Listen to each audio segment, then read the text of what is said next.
Okay, ladies and gentlemen, thanks a lot. Please, if you could sit down and be as quiet as you can, that'll help our audio situation tremendously. Mark is going to kick off right now. Ladies and gentlemen, Mark Passio.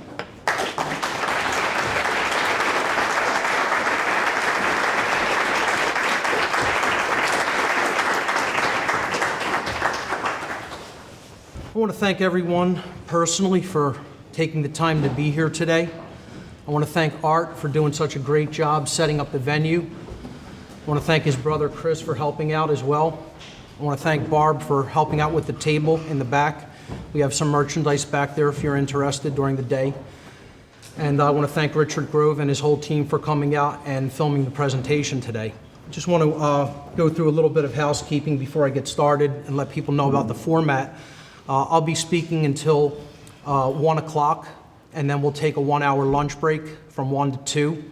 There'll be a second session from 2 to 5 p.m., and then at 5 p.m. we'll be taking a second break, a dinner break from 5 to 6, and then we'll have a third session from 6 to about 8, which will hopefully include a question and answer session. Hopefully, if I stay on time with what I want to cover today. My seminar for today is called Demystifying the Occult. And what I really want to do here today is bring occult terminology, occult traditions, and occult symbology into practical application for people and help them understand what these sciences really are and how they're being used today in the world all around them. So before we begin, as I often do with many of my lectures, I want to give a few caveats or things that you should kind of look out for. The first thing here today, and I get this a lot with people who are new to my work. Let me just, before I even start this, ask how many people are completely new to my work here today by a show of hands? Okay, just a couple. Okay, so not many who are completely new. How many would you say are relatively new? You haven't looked at a lot of my material, but you've seen maybe a few YouTube videos. Okay, a decent bit. How many people would say that they're very familiar with my work to the point of having watched most of my videos or gone through most of my podcasts, if not all of them, by a show of hands? Great, so we have a lot of veterans with my material here today, so to speak. That's good. Well, there's this old saying in ancient philosophy and in occultism in general. It goes, there is nothing new under the sun. A lot of people don't know what this really means, It means that the truth has always been here, is always going to be here. It always has been here around us, whether we've noticed it or not. And what I'm presenting here today is nothing new. It's not any revolutionary, groundbreaking material. What it is it's pattern recognition. It's looking at information and presenting it in a tapestry so that it can be readily understood by people, okay, who have not been familiar with this material before. So, all I could really do with this material, it's not like I'm inventing anything. I'm just presenting what's already there. All I can really do is present it in a personalized style, my own particular personalized style and aesthetics applied to it. That's all. But for people who are expecting, radically new material here, that's not the point of this. The point of this is to bring what's already going on around us in our world to people's attention so that they can understand it more easily. My presentation style has been described by some people as very intense. I consider that fair. I'm an intense person. The truth is intense, okay? Some people will say that I'm combative. And I don't deny that, too, because, like I said, the truth is combative by its very nature. The truth is at war with deception. The truth is at war with mind control. All right? The truth is at war with the forces of evil at work in our world. By that very nature, it's belligerent. It's a warlike force, truth, if it's wielded properly. If people get angered or upset by some of the comments that I make during the course of the presentation, fine, so be it. feel those emotions, let them run through you. But, I would say don't let those emotions, if they are, negative, or if they are emotions of anger for some of the things that I say, try not to let that color what you feel about the information that's being presented regarding whether it's true or not, okay? That's called emotional mind control, falling into that trap. And, that's something that people really need to look out for. I don't present the information that I present, or I didn't decide to become a public speaker because this is just information I'm interested in or because I like doing this, okay? I always have to laugh at people, especially in my personal life, who say, Mark, this is just stuff that you're interested in, okay? I tell them, you have to be out of your mind if you think, telling people about that the world is in a state of slavery and mind control is my personal interests. So I don't do this with my time because I want to be liked, because I want to be popular, because I want to make friends, or because I want to make money. I don't do it for any of those reasons. I don't really particularly want to do this with my time. I do it because I recognize that in a time of universal deceit and deception that we're living in, and universal ignorance that the public is in, that I have a moral obligation to bring this information to public awareness so that humanity can turn the situation around, if there's still time left to do so. That's why I do what I do. Two other things people should try to do to take full value away from this whole seminar, and that's set your perceptions aside of me as the presenter. Very difficult for some people to do. Some people watch a presentation, they focus on the presenter the whole time. The sound of their voice, the way they dress, their mannerisms, their inflections, okay? You want to try to focus on the information as much as possible, not me. I'm not the important thing here, the information is. And two, be consciously aware, as I've already said, of your own impulses to possibly reject information that I'm going to present here today based on initial emotional response or reaction to what I'm saying. It is a logical fallacy to gauge the veracity or truthfulness of any information based upon your emotions, how you feel when you first hear it. So you may be upset, you may be a little scared. You have to put those emotions aside and try to gauge the information rationally. It can be very difficult. It's a difficult process, and I recognize fully what I'm asking people to do by making that statement. Another little caveat, this seminar is a tapestry of information. It's like a jigsaw puzzle. It is meant to be taken in as a whole, connected together, okay, in its entirety. To gain the maximum value from this whole seminar, I highly recommend that you stay for the duration of the whole seminar. Otherwise, you will most likely not recognize the patterns inherent to this tapestry, and more likely than not, you'll have wasted your time and money. And I don't want to see that happen with anyone. I want you to take full value away for taking the time to be here today. The scope of the information that I'm presenting here today is so enormous that it could not possibly be conveyed in a time frame measured in multiple years. Probably it couldn't be conveyed in a time frame measured in multiple lifetimes. Okay? This is a lifelong study. You could not possibly present the entirety of occult information in one seminar. Okay? I couldn't teach that to someone. You couldn't make the claim I have the entirety of that information. Okay? Again, this is a lifelong study. It's a journey over one's lifetime. And I want people to fully recognize that this material is introductory and rudimentary. I'm not here to speak to lifelong occultists who are going super deep into occult information. I'm here to whet the appetite of beginners, to try to kind of spark them on their own personal journey of discovery regarding this information. And please recognize I'm also putting this information out there online to people. It's not just for those in the room. It's for people who may be 100% completely new to it who are watching the seminar online. So that's really all the caveats I want to talk about before we get started. Now, my last presentation was called Streetwise Spirituality. What does it truly mean to be awake? I gave this back in May in St. Louis, Missouri. And it's about a 7-8 hour presentation, something like that. And in it, I presented a framework of 20 factors of what it means to really be awake. And they're all listed here. These were the main points of this seminar. I'm not going to read every one of them, but I just want to really say that what this presentation here today is it's kind of unpacking the number one factor that I presented in that seminar, Streetwise Spirituality.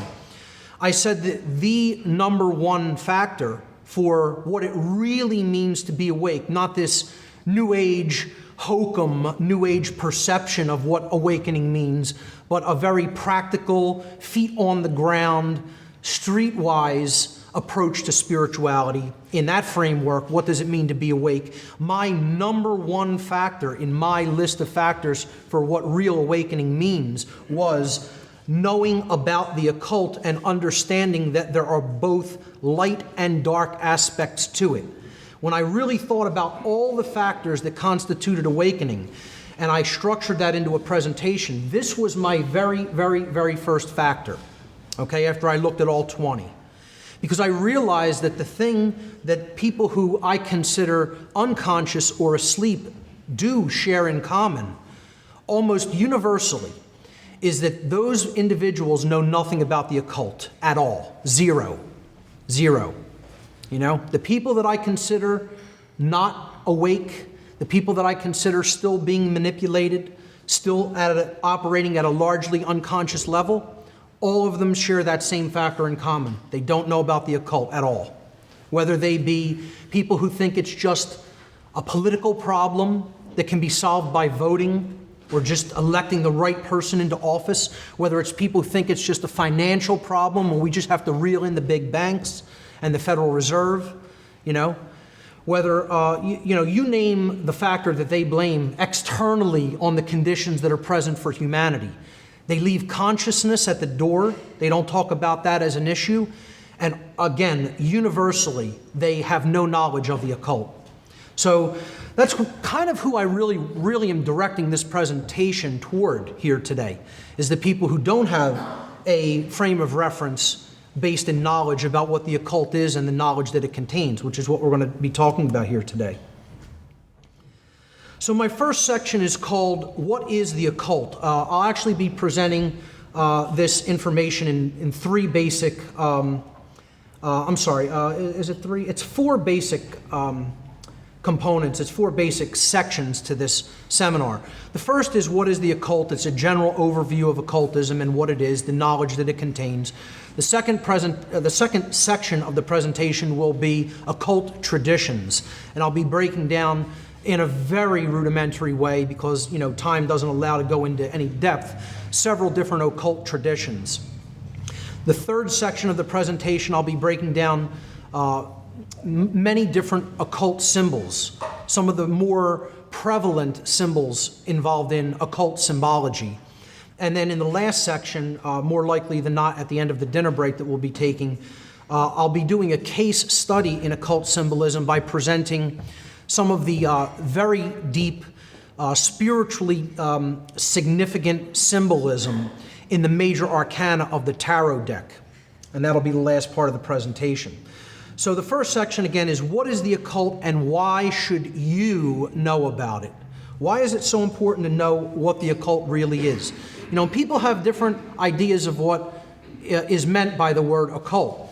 You say this to some people and they immediately think of an image like this, a conjuration of a demon, okay? And I'm not going to tell you that there aren't specific occult practices that may, involve something like this, or people believe, that this can be done or attempt to do it or possibly even do it. But, this is like more of a Hollywood variant, a Hollywood conception of what people think of as going on in the occult. You think of, those rebellious teenagers out in the woods with the black robes, with a bonfire lit, sacrificing some animals, okay? This is a very limited perception of what the occult is, and it's often a wildly off perception of what it is and what it contains. The occult is so much more than that, and it's so much more significant than practices like this, which I would consider mystical practices. And I'm going to talk about mystical practices versus actual occultism, the study of the occult information. All right?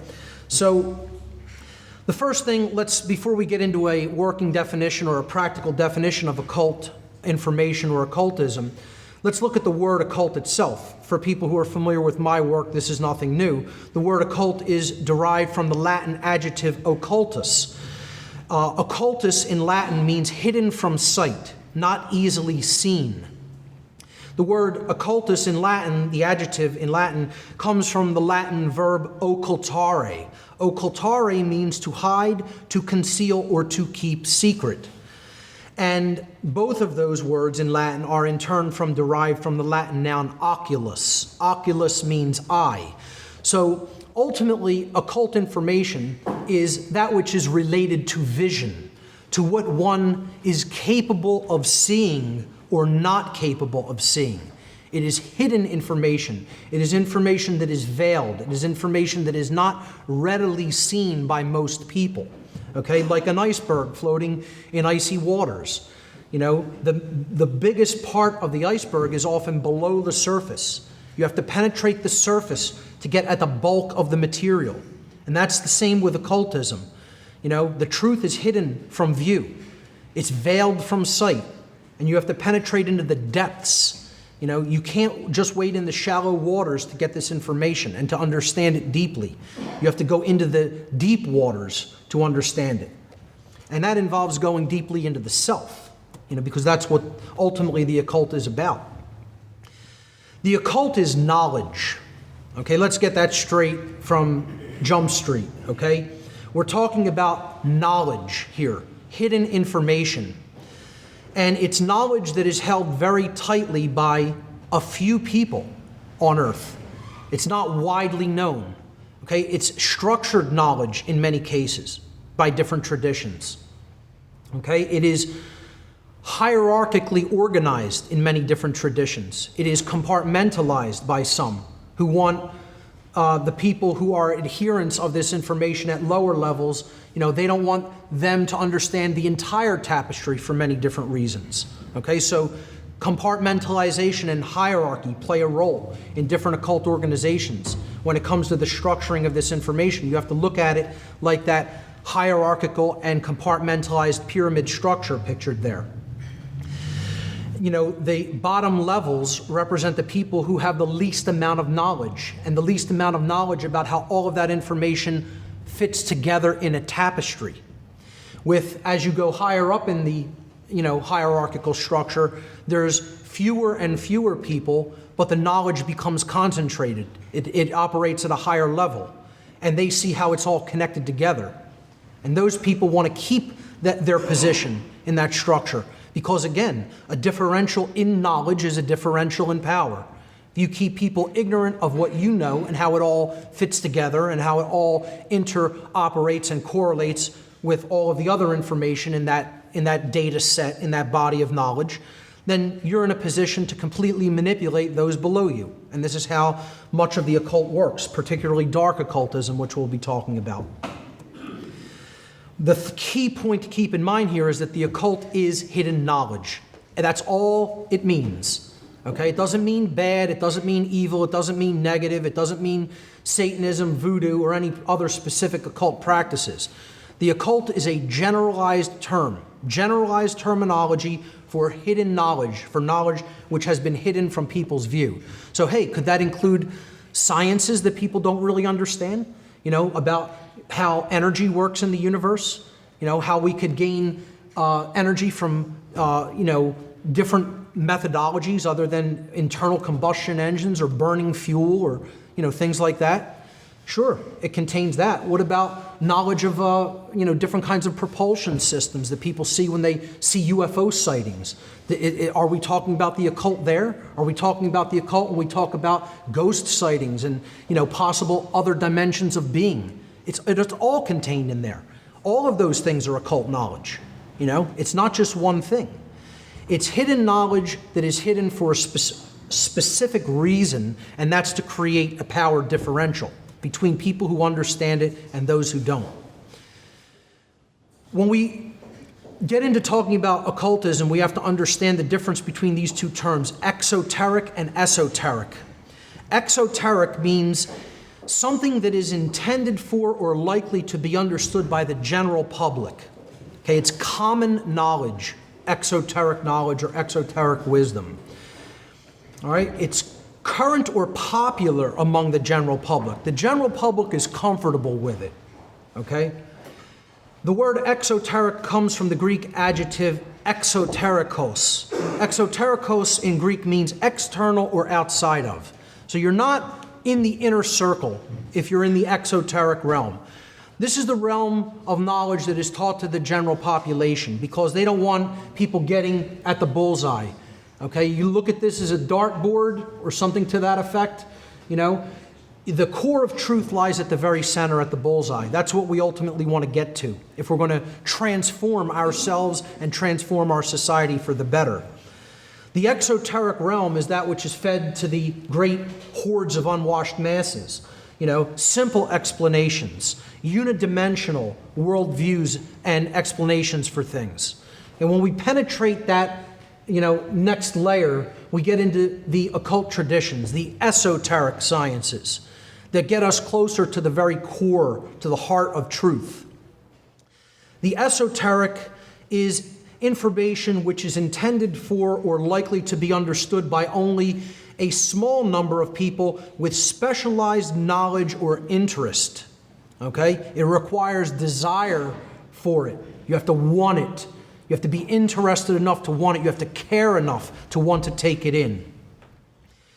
The esoteric is that which is hidden or occulted. It is mysterious. It is beyond the range of ordinary knowledge, experience, or perception. It is that which is communicated only to the initiated.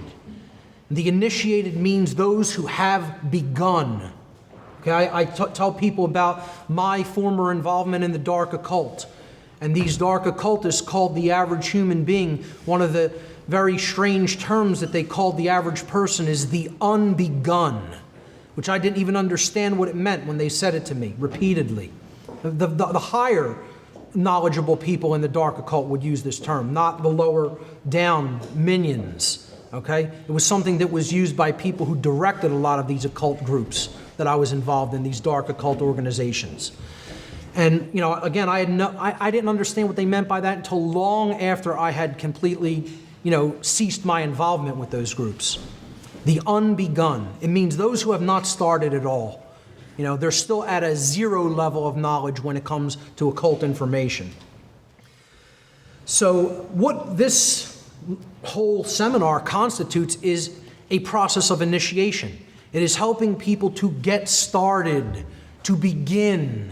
You know, and that's why my first section was before we begin. You know, it's prior to the initiation process. You know, and then delving into the occult for the first time is a process of initiation. And I ask people all the time, where do you see researchers who are presenting simplified, rudimentary information about occultism in general? You know, you could see people who break down occult symbolism and talk about the occult in general, but where do you see people really talking about what occult information is, what it contains, why it's important to understand, and break it down in a simple and practical way? It's a very rare thing. There's very few people who are willing to come forward and do that for whatever their reasons are for wanting to maintain their secrecy. But to go back to this, the esoteric realm, that word esoteric comes from the Greek adjective esoterikos, which means within or on the inside of. Okay? So that's what we're really talking about. We're in the inner circle now when we penetrate that veil of the exoteric explanations, and we're getting closer to the hardcore information, closer to that core of truth that we really want to be at. How is occultism different from mysticism? People will often think that these two things are completely the same and the terms can be used interchangeably. But I would say mysticism is a lower level of knowledge or experience or practice than true occultism, than a person who truly understands the occult. Mysticism, as a term is derived from the Greek verb muo, the first part of mystic or mysticism. The verb muo in Greek means to conceal, similar to the Latin occultare. Mysticism is a loosely defined set of practices, beliefs, traditions, and experiences aimed at human transformation, evolution, and union with the divine. Most forms of mysticism, especially those practiced in modern times, constitute what I would definitely consider an exoteric pathway, which often de-emphasizes knowledge and places large emphasis on emotion, intuition, internal experiences, faith, and perception, much like religion does. This is the main way that mysticism differs from occultism, which conversely comprises a set of esoteric traditions focused on objective knowledge of natural law and the alignment of thought, emotion, and action, resulting in true intelligence, true care, and true will being born within the individual. Okay? We're talking about the actual awakening of the aspects of consciousness and aligning them all in harmony with each other. This is the goal of true occultism. All right? It is the alignment of intelligence, holistic intelligence, okay? Logical and intuitive combined. True care, the desire for truth, okay? Not just everyday mundane cares, okay? Care with a capital C, as I call it. And true will, alignment with the will of creation, alignment with the force that expands consciousness, which is love, energy, alignment with freedom, and aligning our behaviors to putting our behaviors into practical action toward true freedom. That's the true will. This is what the goals of real occultism are. Whereas mysticism often serves the self. Mystics, get into things like just meditative practices because they want to be more productive. They get into fortune telling, because they want to provide services to other people, perhaps for, monetary value. All kinds of different motivations drive mystical thought. People wanting simply to gain a leg up over their fellow man by certain knowledge or practices, okay? Or just improve upon themselves. The occult encompasses a lot more than that, because real, positive, true, light occultism has, again, a deep, objective knowledge of natural law principles at its foundation, and the alignment of the aspects of consciousness as its goal, okay? So that's how I would define the difference between these sets of practices. I would say that mysticism is an exoteric religion. It's like religious practices or beliefs, whereas occultism is a body of science. It's a body of objective knowledge that represents esoteric sciences. Okay, I hope that makes the difference clear in most people's minds. Going back to what the occult actually is, I'd like to read a quote by the occultist and Freemason C.W. Leadbeater from 1913. He said, "How shall we define occultism?" And this is his definition, which I think is a pretty good one. The word is derived from the Latin occultus, meaning hidden, so that it is the study of the hidden laws of nature. Since all the great laws of nature are in fact working in the invisible world far more than in the visible world, occultism involves the acceptance of a much wider view of nature than that which is ordinarily taken. The occultist, then, is a man or woman who studies all the laws of nature that he or she can reach or of which he or she can hear. And as a result of his or her study, she identifies him herself with the laws and with these laws of nature and devotes their life to the service of human evolution. That is what occultism is. It's understanding the laws of nature and our connection to them. the self's connection to them. Okay? And as a result, we are aligning all of our thoughts, our emotions, and our actions toward the goal of the evolution not only of our individuated self, but the evolution of all beings. Okay? That's the goal of the occult and occultism in general. So this is my personal working definition of the occult.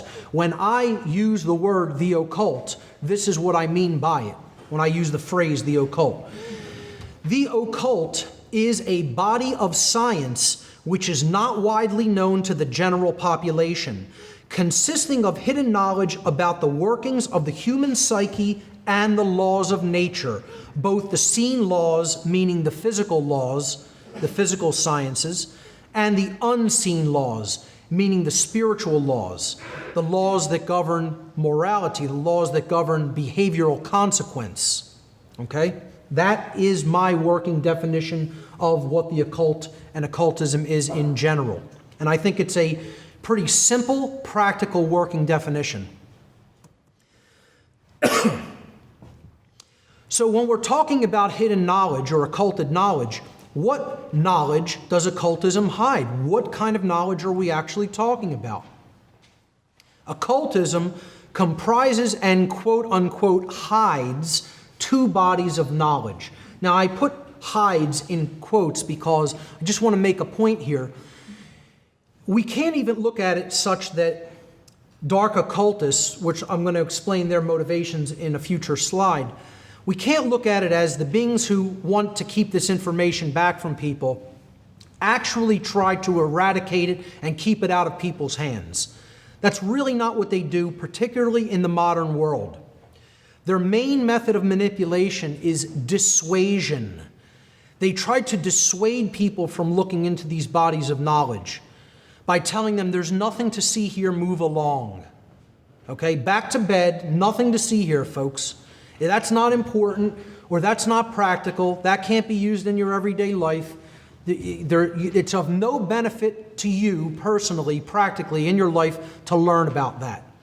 Okay? Or it's some quaint religious belief that has no bearing on anything, that was just made up by people a long time ago, and it's all nonsense. You know, that's the main method of dissuasion that is employed. Okay? And most people fall for it. Most people just, think there's nothing to any of this. I don't need to know about it. It's one of the heights of ignorance is the phrase, I don't need to know about that. Okay? Now, just think about that statement right there. The highest height of ignorance is, the pinnacle of all ignorance is, I don't want to know about that. I don't care to know about that. But the people who think they have it figured out say, that's not something I need to know about. What do I need to look into that for? And that's how you know they're gotten. They're already owned. Lock, stock, and barrel. And most people are in that position because they think, all of this is just hokum. All of this is just religion. I tried to explain to somebody who's very concerned about the political degradation and the political process and the direction America and the world in general is headed, politically and financially. And I tried to explain, what really drives this underneath is the occult. Religion drives this. Religious beliefs by the people involved in dark occultism and their religious belief systems is ultimately what's driving the slavery system on earth. And he says to me, I don't need to know anything about that. I don't want to know anything about that. I said, oh, really? That's something you don't need to learn, you don't need to know about. He said, yeah, that's right, because I don't believe in any of that stuff. And I said, you're gotten. Right to them. They already have you. And you don't even understand, Because he said, that's somebody else's belief. How does that affect me? As if somebody else's beliefs can't affect us. And we're immune to what other people believe. Because particularly religious zealots and people who have very deep-seated belief systems based on faith and religion, right? They don't take action in the world based on those religious beliefs, do they? Never. They never do. And those actions would never affect anybody else living in the world. You're completely insulated from those behaviors. It's a child's view. At some point with someone like that, I have to set it down and say, you think you're fine? Well, then go be fine. At that point, because that's a deep, hardcore level of ignorance to be in. Again, that's not really surpassed by much of anything in the way of ignorance, which is something we're going to talk about, the different kinds of ignorance. But to go back to what knowledge occultism actually is comprised of, the bodies of knowledge, the two main bodies of knowledge are knowledge of the self and knowledge of the laws of nature. That's basically it. The knowledge of the self, the knowledge of the human psyche and how the psyche operates, its components, its aspects, its motivations, its desires, etc. What drives us? What's going on at a subconscious level? What's going on at the unseen level? In the recesses of the human psyche, in the psychological realms. This is what is known as the minor knowledge of the occult, the minor arcana. Arcana is a Greek word that means knowledge. Okay? I have a Latin word that means knowledge. I tell people don't look at this because it's called the minor arcana or the lesser arcana as meaning of lesser importance. That is not what it means. It's just distinguishing it from that which is larger in scope as far as the kind of systems that it actually affects or that it governs. Okay, so you want to look at the part there on the left as this is the small scope of things, the scope of things operating at the individual level, at the individuated domain of the individual self. And then on the right-hand side here, you want to look at the major or greater arcana as simply being that which deals with the macrocosmic world, the world of large things, large systems of nature, okay? The physical laws that, deal with dynamics and motion and gravity, etc. All of the physical dynamics, electromagnetism, etc.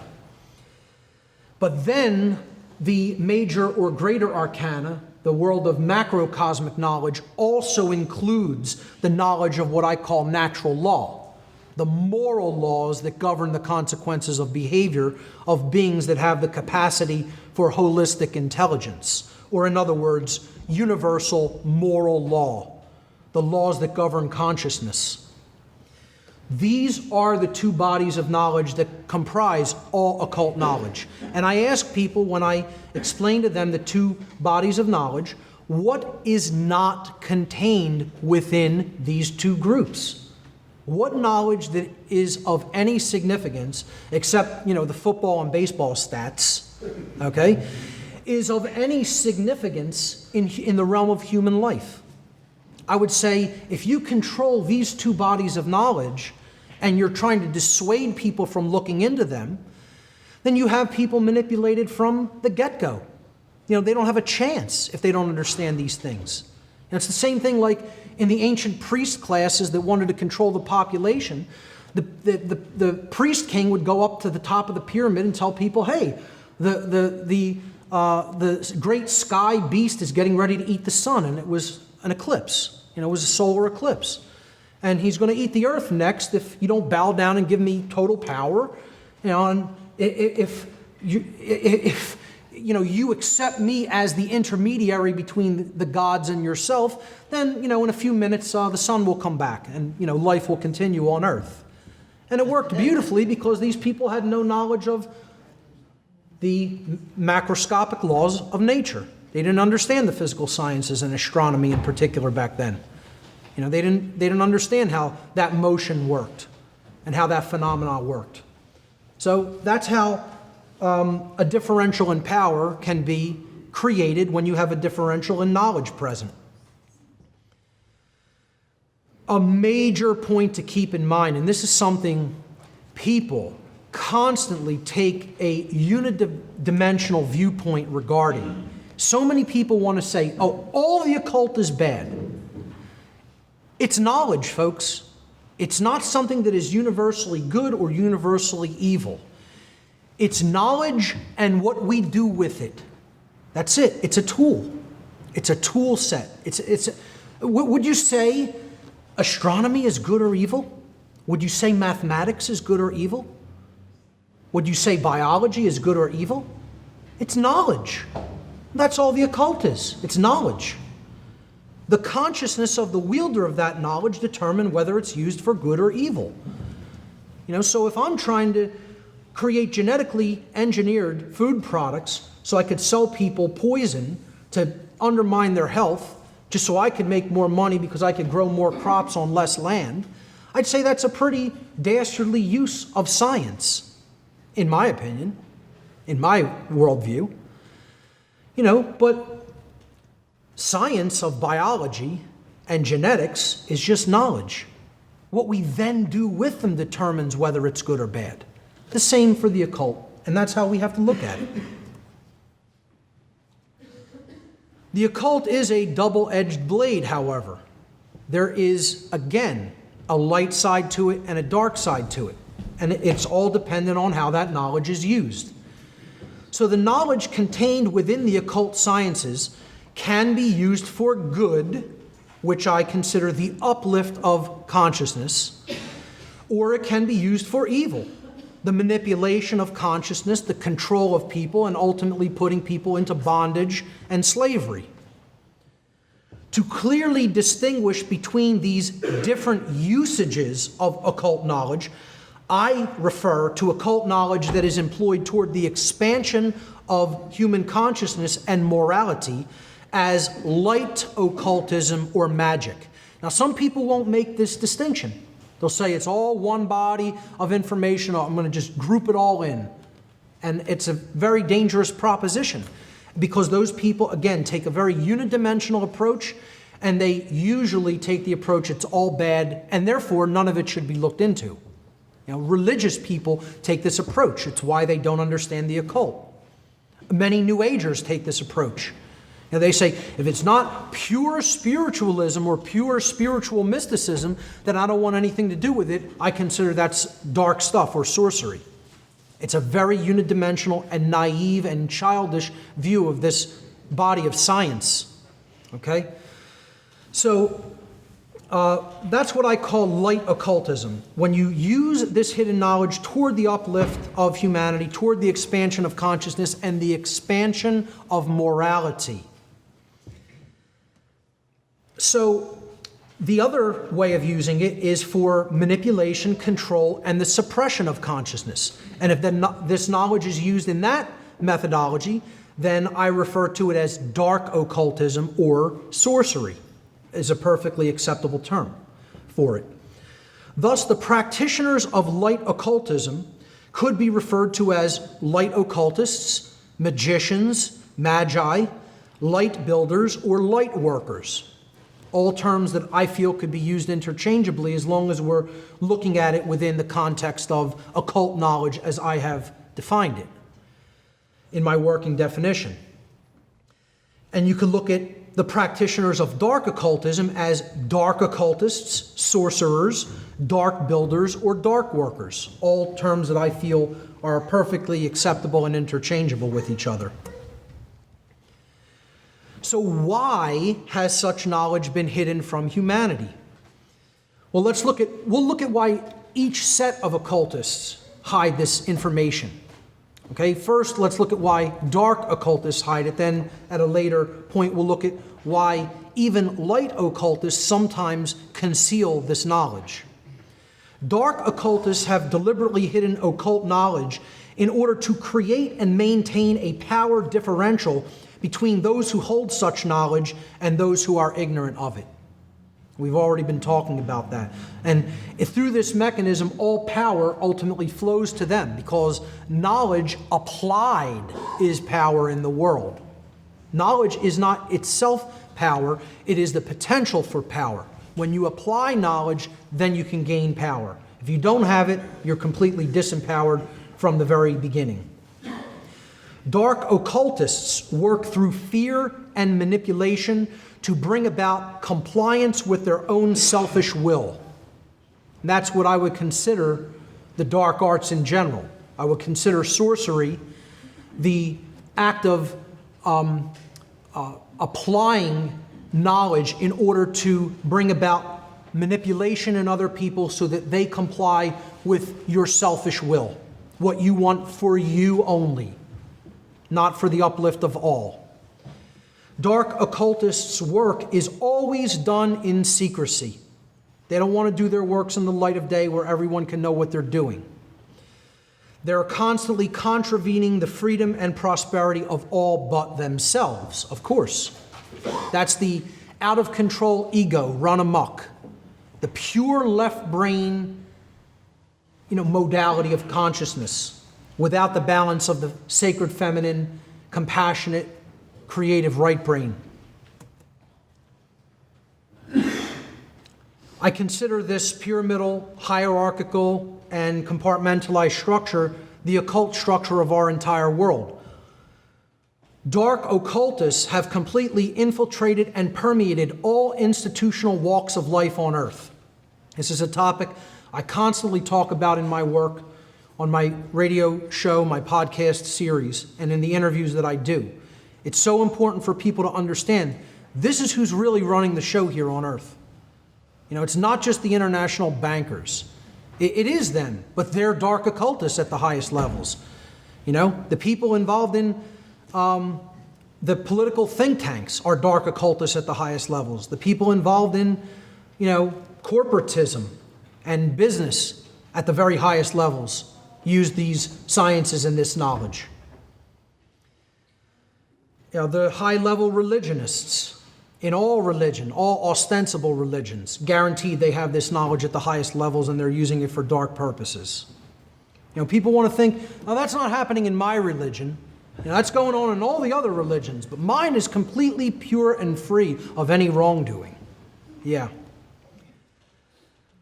Through their manipulation of these institutions, dark occultists currently hold the overall mindset of the human population in a general state of unconsciousness, thus holding humanity in a state of slavery. They have the hordes of humanity in thrall. Okay? They are completely at their mercy at this point because of the amount of knowledge that they lack.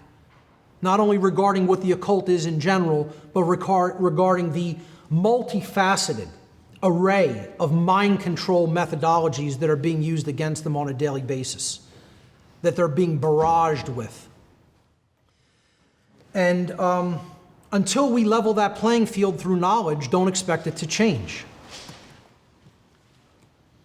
The two states that dark occultism wants to hold the overall population is what I call the mental schism and the worldview schism. Okay, they want to hold people in a state of chronic, imbalanced thought. And then they want to hold people in a chronically imbalanced overall worldview regarding human nature and life in general. If they can keep people in those modes of consciousness, they can keep their control over their behavior because they have control over their mind as a result. So the mental schism works through mind control methods, all the multifaceted soft mind control techniques that I covered over the course of about a year and a half on my radio shows. And in general, how it works is keeping people chronically imbalanced toward one type of consciousness or another, one type of brain activity or another. Either the masculine left brain modality of consciousness or the feminine right brain modality of consciousness, but never actually holistically bringing them both together in a state of balance. They want it in a chronic state of imbalance, such that most people are either always left brain or always right brained. If the left brain, the masculine component of the brain, the intellect, depicted here by the upward pointing triangle, which is an ancient archetypal symbol known as the blade, representing masculine energy, a rudimentary phallic symbol archetypally. If that part of the brain, that left hemisphere, is chronically dominant in an individual, the following states can manifest within that individual: rigid skepticism or scientism, atheism, and by atheism I simply mean the belief that there is no higher power than mankind, than humanity, that we're the pinnacle, we're the highest force in nature. Nothing ultimately governs humanity except the laws that we arbitrarily make up in this farce called government. Okay? So it can create rigid skepticism, scientism, atheism, solipsism, the notion that there is no such thing as actual objective truth that can truly be known.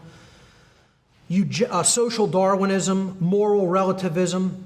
Moral relativism is the belief that there's no such thing as right and wrong objectively, that these are just arbitrarily chosen concepts and man gets to make up what's right or make up what's wrong.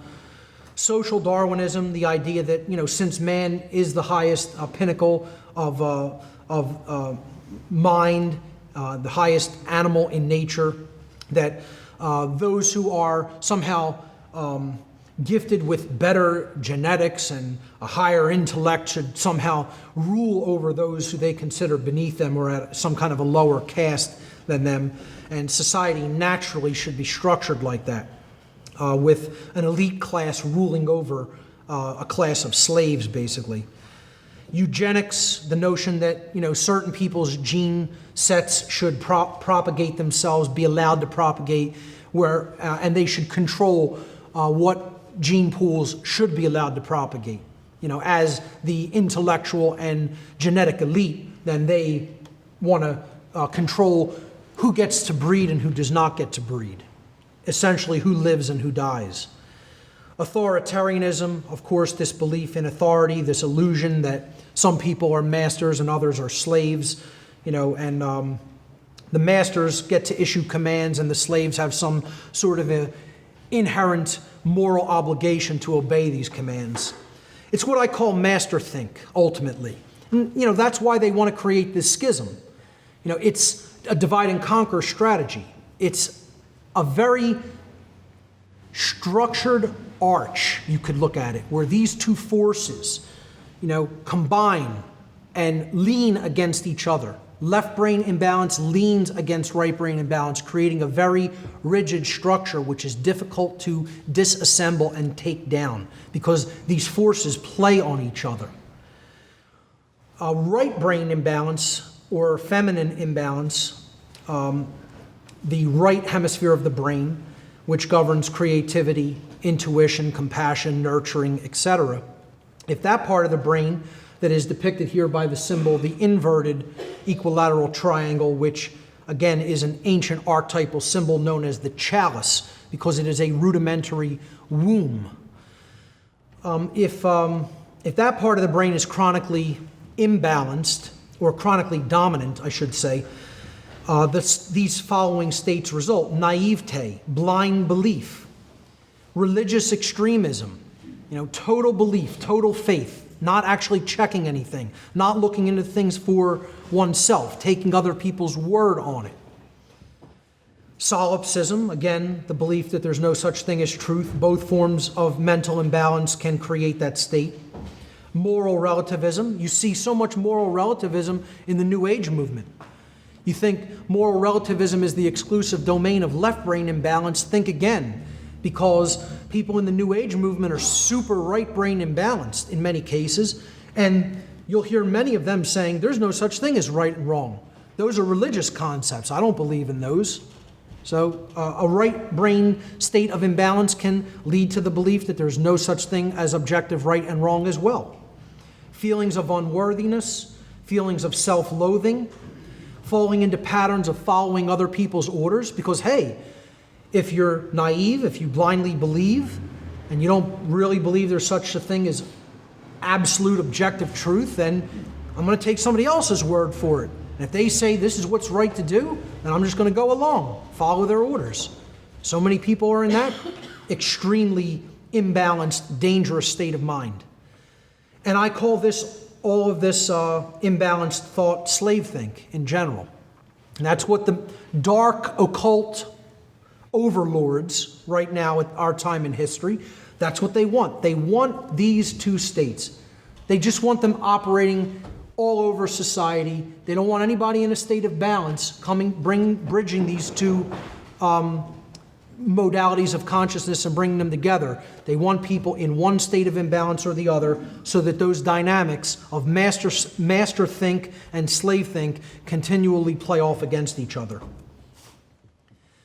The second imbalanced mind state that dark occultism wants to maintain. Again, what I'm talking about here is their great work, okay? The dark occultists' great work. We're talking about what their goal is. What are they trying to constantly maintain in humanity? And they're doing a very effective job of it. They are successful because they operate on the same page for the same goal, like one huge mind. They call it a master mind. They focus their energy on that intent. They carry it out in the world through their methodologies. They get it done. That's why we're so scattered. We can't come together with that same mastermind focus, that coming together and operating on the same page because we share collective common knowledge. That's what they're doing. They have this knowledge and they use it for dark purposes, all on the same page, all focused, all together for the same goal. And these two things are their goal, the mental schism and the worldview schism. The worldview schism is this notion that the world is either completely random or completely determined. They want these two schisms of worldview present because they don't want people to understand the balance that is the actual truth, that there is components within nature of both of these views of reality, but they operate in conjunction with each other, not in a state of imbalance. They operate in a state of true balance with each other. I'll explain that in a moment. Let's look at the states of imbalance that the dark occult wants to maintain. The notion or worldview of randomness is a very left-brain imbalanced worldview. It contains notions such as the universe is a grand accident. Okay? Everything just is accidental that has happened. There's no purpose. There's no underlying purpose for anything. We're living in a random, accidental realm that happened for no true reason or purpose. They believe that people who subscribe to the randomness worldview believe there's no creator, and therefore there is no underlying intelligence in nature.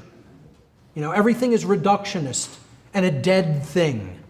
The cell is dead. There's no such thing as consciousness. The earth is dead. The solar system's dead. The sun is just a big ball of hydrogen and helium having a sustained fusion reaction. But it's a dead thing. Randomness worldview often postulates that there's no such thing as spiritual or moral or natural law. Because, hey, if the universe is a dead thing, came into reality for no real purpose, it's a purposeless clockwork mechanism operating only by matter, okay? Then, there can't be any such thing as actual morality and laws that govern our decisions, whether our decisions are based in right or wrong. The belief that existence has no purpose other than to continue to exist. Survival mentality, pure survival mentality. Nothing wrong with the concept of preparedness or survival, especially in the kind of times we're living in today. But to believe that existence itself exists for no other reason than to survive is very left-brain imbalanced. And randomness is the general hallmarks of scientism, atheism, and just about every totalitarian culture that has ever existed on this planet. Conversely, the deterministic worldview holds notions such as God controls every event in creation. This is a very right-brain imbalanced worldview. Everything is preordained. Free will doesn't even enter into the picture. It's an illusion. It doesn't really exist. I hear so many New Agers constantly say, there's no such thing as free will. Free will is an illusion. At an ultimate level, it's an illusion. Very, very dangerous proposition, very dangerous belief that we don't have free will. That starts to excuse people for immoral behavior. Determinism often postulates, hey, since the whole universe is controlled and it's like a clockwork mechanism, but it's run by God, why bother trying to create any change? Change is impossible. It's already set in stone. Action, therefore, becomes ultimately meaningless. Why do anything? I tell religionists who think like this, why do you get out of bed in the morning? Why bother doing anything? Why say a word to another human being? Why eat? Why breathe? Why not just lay in a supine position in the corner somewhere and wait to expire from malnutrition and dehydration and then go back to dust? But, many people, they actually say that this is what they believe. It's a big hallmark of salvationist religiosity, that action is meaningless. Only faith is what's required, something that I'm vehemently opposed to. And the New Age takes this in, too. They convert it in their own imbalanced way, that, we're here just to observe, don't get involved in anything, just observe it, watch it, be the observer. Life's not a movie playing on a screen in front of your eyes, folks. You're active participants, whether you realize that or not. Again, this right brain imbalance and this whole worldview of determinism is the hallmark of religious extremism and what I call slave think. The truth lies, as it always does, in the balance point, in the synthesis, in the coming together between extremes in many cases. And that is often extreme in itself because so few people are in that balance point, truly. The truth is that the actual way that the universe operates is through two overarching mechanisms, a deterministic component to creation and a randomness component to creation. The deterministic component is natural law, which I delved into in the seminar in Connecticut last year. And again, it's the work that I highly recommend people to deeply, deeply know. For people who haven't, who've only touched on some of my work and, may not be familiar with my natural law material, it is the most important work that I've put forward, and I highly recommend to people to watch my natural law seminar in its entirety multiple times if you have to drive the information home. So natural law is the deterministic component of creation. The moral laws that govern the consequences of our behavioral decisions, those laws themselves are set in stone and cannot be changed. They are the deterministic component to nature. And then there is a free will component to nature, which beings with the capacity for holistic intelligence have been gifted with by creation itself. That is the force of free will. That's why that can never be dismissed. And it works in tandem with the laws of nature to bring us the results of our choices into our experience so that we can learn and grow from those choices and those experiences. This is the worldview that the dark occult wants to keep people from, which is why I embodied it by the all-seeing eye. That's a big part of enlightenment, what real enlightenment is about. And I talk about that as well in my Streetwise Spirituality seminar. Another thing that dark occultists want to prevent people from understanding is how our reality is actually built. How we together in the aggregate, in aggregate numbers, meaning collectively as a species, co-create our reality that we are experiencing on the earth together as a people. You hear this notion in the New Age movement, the law of attraction. That a lot of the New Age people want people to believe we're individually creating our reality all by ourselves. Mark Passio does not create Mark Passio's reality entirely what I experience by myself, by how I think. Other people are involved in that process. It's a co-creative process. Okay, because if someone randomly does something violent to me, I did not create that experience. This is a total misunderstanding of the law of attraction, how the law of attraction works. All right, free will is involved. I can do something completely random. So can other people, because they have the capacity for free will behavior. So we're not creating our reality individually, at an individuated level. Based upon the knowledge that we take in, based upon our understanding of that knowledge, and then based upon what we do in our behaviors with that knowledge, in the aggregate numbers, determines how a society is creating its reality for itself. It happens on a societal scale. So dark occultists know how this principle operates, and that's why there's the level they always want to control reality from. That's the level of reality that if you're a dark occultist, that you want to get to, that you want to poison the stream of, that you want to limit access to, that you want to dissuade people from looking into. It's the knowledge itself. What I'm going to build here in this slide is actually the trivium. It's the ancient trivium methodology of truth discovery, which I also broke down in my natural law seminar. It's called knowledge, understanding, and wisdom. In the modern trivium, it's referred to as grammar, logic, and rhetoric. There's also what I call a computer analogy model of the trivium, which is input, processing, and output. But they're all ultimately the same thing. So this is the grammar or input step of the trivium method. It's taking in all the seemingly disparate pieces of information that are out there. You're gathering your grammar, you're gathering your different pieces of your vocabulary.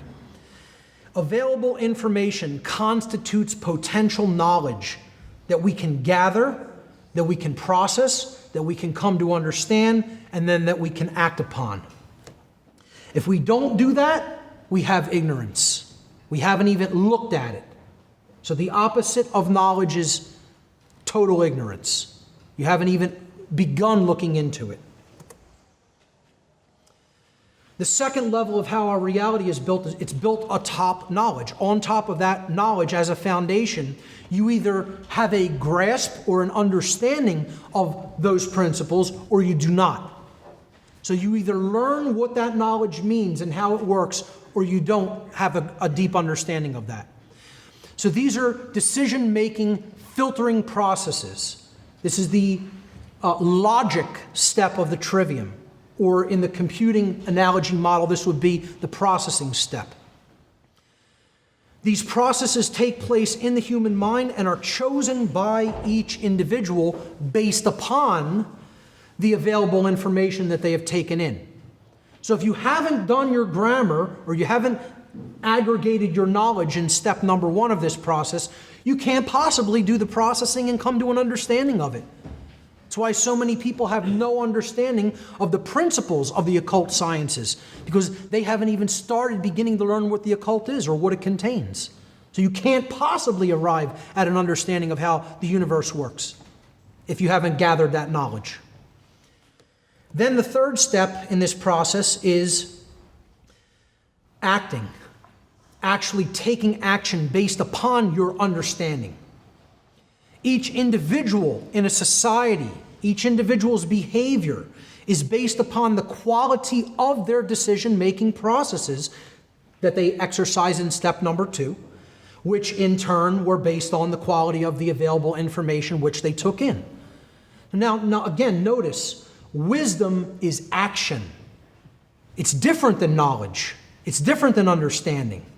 All right? Knowledge is something that exists inherently, and you can take it in objectively. Understanding is an internal process that goes on within the self, based upon the knowledge that you've taken in and processed. And then wisdom is action. It's what you do in the world with the knowledge that you have accrued and understood.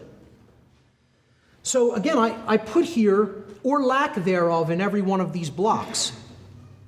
The lack of knowledge is ignorance. The lack of understanding is confusion. And the lack of wisdom is folly. So, one more level above that is what we get, based upon what we've done. What is manifested? What is generated? What do we experience? The manifested reality. It's the quality of the conditions that we experience. And the quality of the condition which manifests collectively in our society, in any society, is based upon the aggregate quality of behavior within that society. So again, it's a stepwise progression. What we've taken in, what we've come to understand, how we behave, what we get. I tell people this is the most powerful slide in all my work. If you understand one slide, deeply, deeply understand this process. Because this is what the dark occultists do not want people to understand. That's the real law of attraction, folks. Not the New Age variant of it. Not the New Age hokum, mysticism. I want to sell 1 million, billion books telling people what they want to hear, law of attraction. Okay? This is how the universe actually works inherently. And it describes not only how it works, but our relationship to that process. And this is what they don't want you to know. That's the most deeply hidden information. Because natural law is contained within that. Because as the aggregate quality of behavior is immoral, slavery is the manifestation. That's why we're at where we are at. Because so many people aren't truly moral individuals. They don't really deeply know the difference between right and wrong behavior and choose the right over the wrong. So, as long as they can keep that back from the bulk of humanity, from deeply understanding, they're always going to be in control. Until this becomes common knowledge of how the universe really works and how our experience is really generated. And we understand as in the aggregate we become more and more moral of a civilization, then our civilization becomes more free as we become more moral. When we understand how those governing dynamics bring to us the overall quality of our aggregate experience, that's when we're making progress as a species. That's when we're breaking out of mind control. And that's when we're countering the dark occultists' great work. Now, why do light occultists hide occult knowledge? Because they do. Light occultists also hide occult knowledge. Light occultists have hidden occult knowledge in order to prevent its complete eradication during exceeding draconian times. And at other times, they have hidden that knowledge to prevent it from falling into the hands of would-be dark occultists. In other words, those who knew of the empowerment that could be gained from such knowledge, but who wanted to use it for immoral purposes or for purposes of manipulation and control. Occasionally, at times in history, those who consider themselves or others have considered light occultists have sequestered certain occult knowledge for these purposes. And again, if it's strictly for those purposes, I would not fully condemn that. However, at certain stages in history, like the one we're in now, where this information could be brought forward without immediately being, burned at the stake or something like that, or tortured in a horrific way, I do not agree with hiding it even for these purposes. Could there be a would-be dark occultist in this audience? Yes, possibly. I gave a lecture one time at a food market in Philadelphia, and there were some teenage children around the age of 17 or 18 in the audience who wanted to know all about the occult symbolism that I was going to talk about, because they actually wanted to use it for manipulative purposes. They wanted to learn about the archetypal ways that symbolism could be used. And somebody who knew them told me that was why they came. And I said, hey, let them understand it. Because if everybody understands it, the playing field is leveled. Then nobody can use it for those dark purposes because you're empowered by knowledge. And if you see how they're using it, you say, oh, I know how that's being used. That's not going to have an effect on me. It's like gun ownership. It's the same thing. I want everybody to own guns because the only way you're ever going to stop a bad guy with a gun is a good guy with a gun. You know, as long as guns exist in the natural world, that's the reality of the situation, whether anybody likes it or not. Get as offended about it as you want. You know, so it levels the playing field. When you want to take something away from one group of people and only have it in the hands of the other group of people, there's a huge imbalance in power.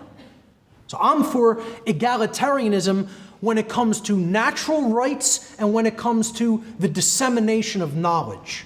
Everybody should be on equal footing as to their ability to take in what they desire to take in. And in that sense, no knowledge should be sequestered.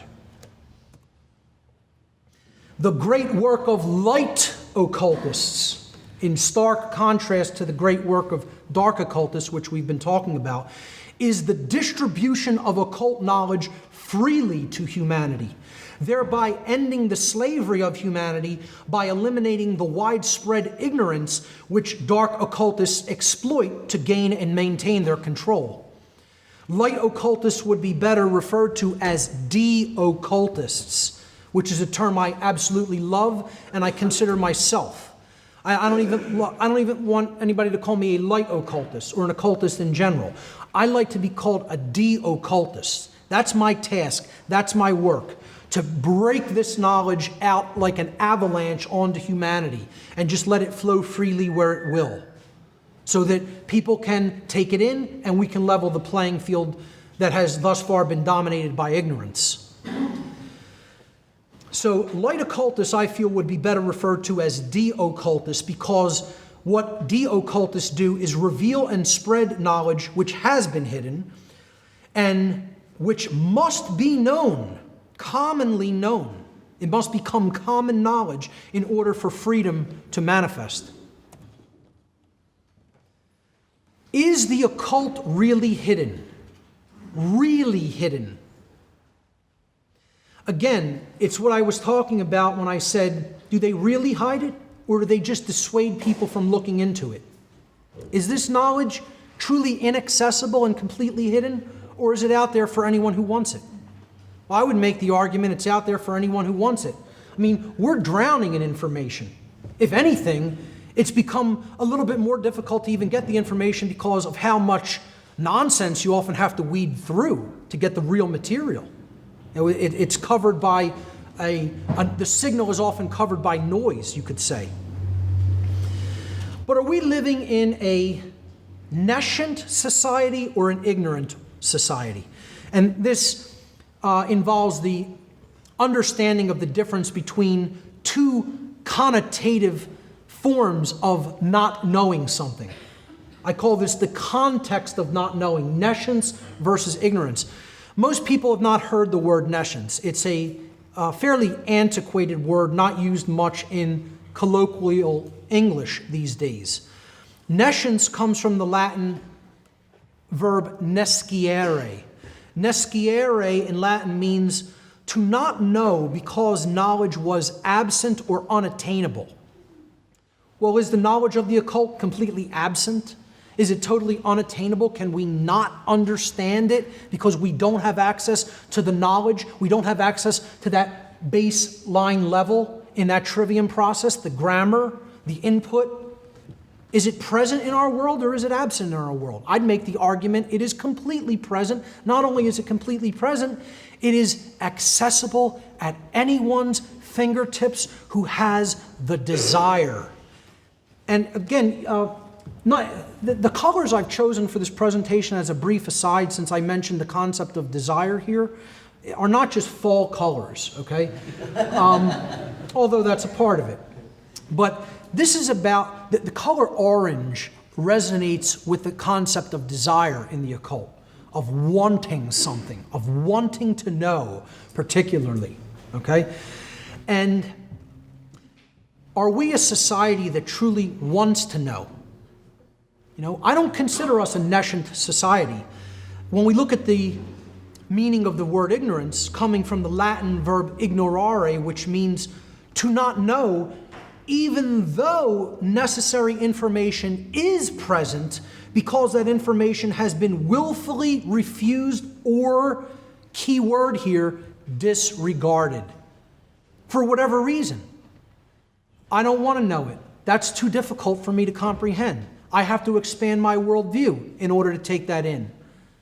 I've been dissuaded from looking into that. I've been told it's not important.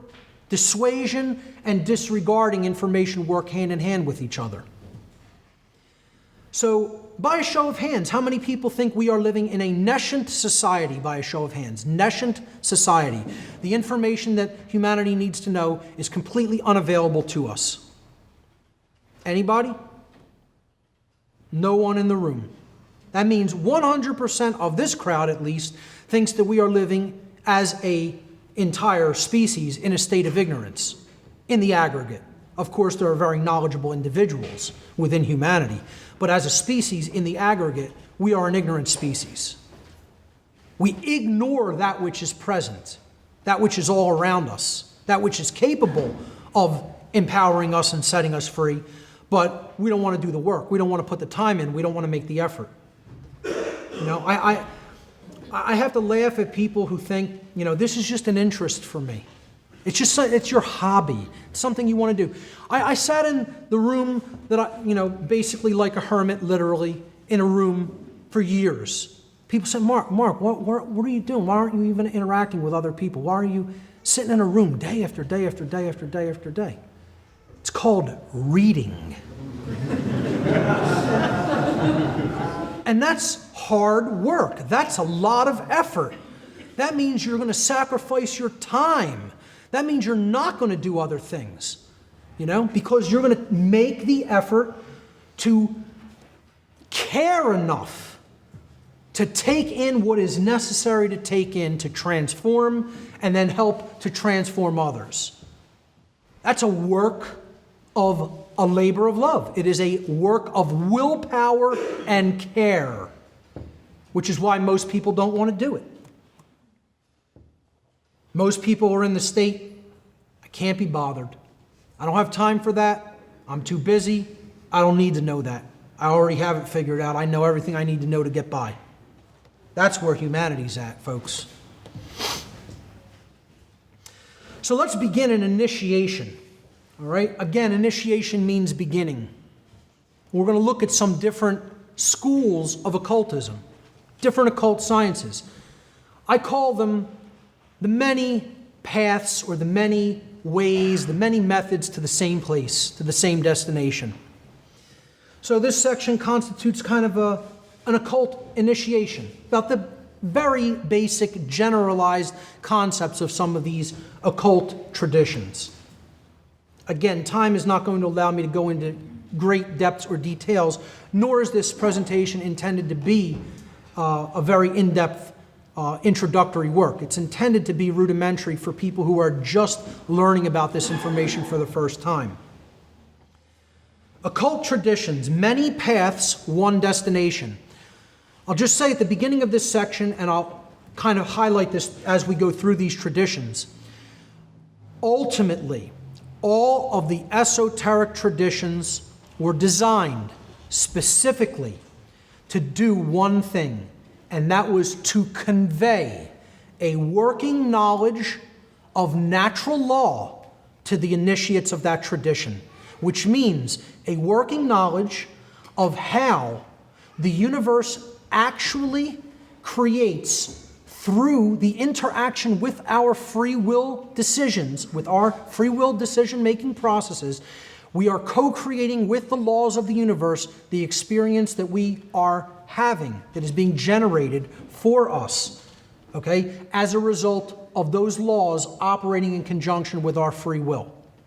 That's what the occult has always tried to teach people. See that one slide, with the building blocks on top of each other, the trivium process resulting in what manifests in our world? That's ultimately the occult.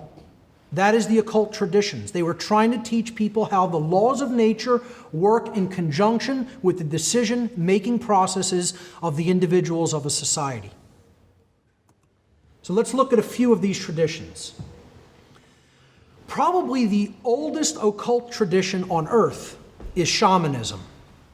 And some people don't look at it as an occult tradition. I personally do.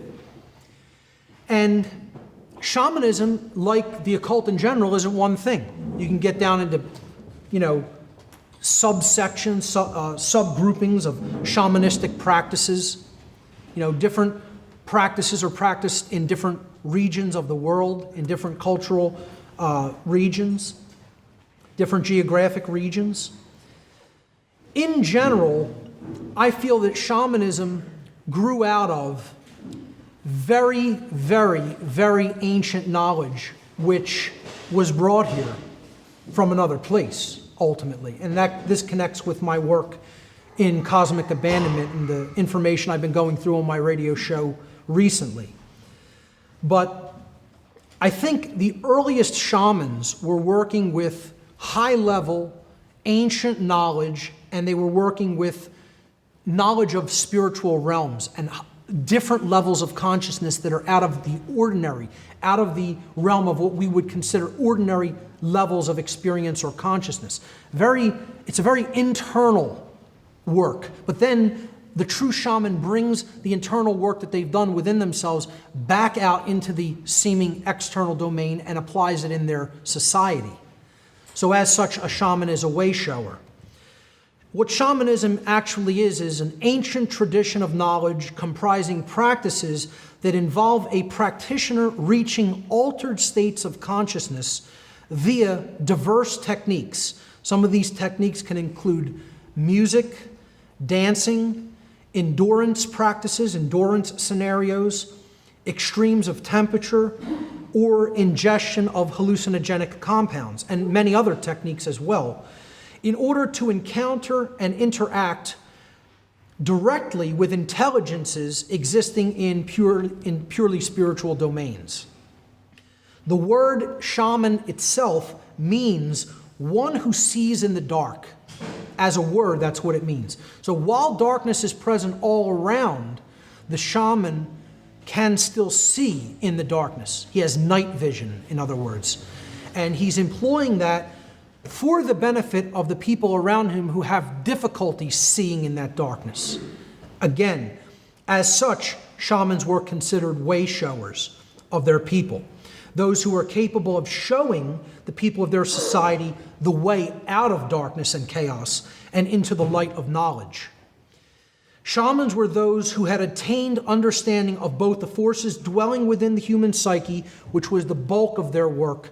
The bulk of their practices dealt with those techniques to work with the psyche, particularly the very deeply nested and dark material of the human subconscious.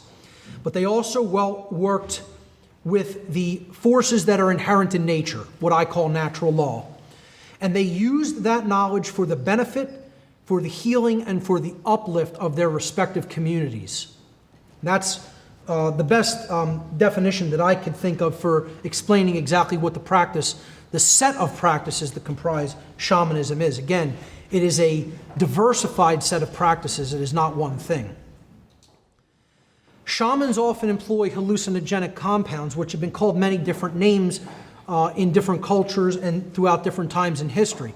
I just want to go through some of the names and break down some of the words because, as we're going to get into symbolism later, words are very symbolic in many cases, and the subsections of the words that are used to comprise them coming from different ancient languages, when we break them down etymologically and look at the etymology of the word, it tells us so much about the intended meaning of the word. So some of these hallucinogenic compounds that shamans have used over the centuries, the natural ones, some neo-shamans use these new designer hallucinogenic compounds, which I won't be getting into, but the three traditional ones that have been used in a widespread way all over the earth are cannabis in its different forms as sativa or indica, different variations of hallucinogenic mushrooms that grow in every continent of the world, and the ayahuasca vine, or some of the different analogs of ayahuasca prepared often in South America and Central America. So Ayahuasca is one of the key, one of the active ingredients actually in ayahuasca is dimethyltryptamine. That's not pictured here. This is the actual MAO inhibitor that works with dimethyltryptamine to make it orally active, to comprise an ayahuasca analog on the right-hand side here. That's Mimosa hostilis root bark, used by many shamans to create ayahuasca by adding a plant material that contains DMT to that and cooking it down. DMT is another entheogenic or psychedelic compound that shamans have often used, or derivatives of that, or very similar compounds to that, like bufotenine. But to just go back to the etymology of the word, entheogen is a more modern way of looking at hallucinogens or psychedelics. It comes from the Greek and Latin. The Greek prefix "en" means within, the first part of the word. Then in the middle of the word we have theo. That comes from the Greek noun theos, which means God or divinity. And then the last part, gens, in entheogen, comes from the Latin verb genere, which means to create. So we put these three root words together, and entheogen means to create or generate the divine within. It doesn't mean to become God. It means to work with and grow the spark of the divine within the individual by communing with this force that is capable of opening up an other dimensional experience within us. So you're seeing a divine realm or an otherworldly realm within the mind's eye when you commune with these compounds or helper spirits. They've been called psychedelics. It's a much more popular word for them. That comes from the Greek noun psyche, meaning mind, and the Greek verb delun, which means to make visible or to reveal by removing a source of obscuration. Now, what have I just said there? To make visible or to reveal by removing a source of obscuration is to do what? To de-occult. Literally, the word psychedelic means to de-occult. And again, I don't advocate for the irresponsible use of any of these compounds. I feel that they have a specific purpose that they can be used for to uplift human consciousness if they are worked with in a respectful way. So psychedelic literally means to reveal the mind or to de-occult aspects of the mind. These were the true sacraments of the ancient world, employed by early human beings. The word sacrament comes from the Latin adjective sacrum, which means sacred or holy, and the Latin noun mens mentis, which means mind, where we get the English word mental from. Again, a sacrament is something that is capable of helping us to foster a holy mind or a sacred mindset. That's why the sacraments of the ancient world were active ones. They were active compounds that were given to the congregation or the initiates of the shamanic tradition. Now, in today's religion, it has become an esoteric religion, a fragmentary memory of true shamanism of the past, of the ancient world, and we now have inert sacraments that are often given to religious congregations, which don't actually provide any different or mind-altering state of consciousness. Sacraments or psychedelics or entheogens have also been referred to as communion. This is a religious term, of course, in the Christian tradition. It comes from the Latin preposition com, which means together, and the Latin verb munere, which means to build or to strengthen or to fortify or to protect. So when we look at the word tradition, etymologically, it actually means to build together. And that's what communion within a community will help you to do. It'll help you to build strength together and to come into a state of protection by understanding morality and natural law. And finally, these compounds were simply referred to, probably the best word you could refer to them as, medicines, because they're true medicines, especially cannabis. And that's something people really need to do their homework about and then spread that information to a lot of other people.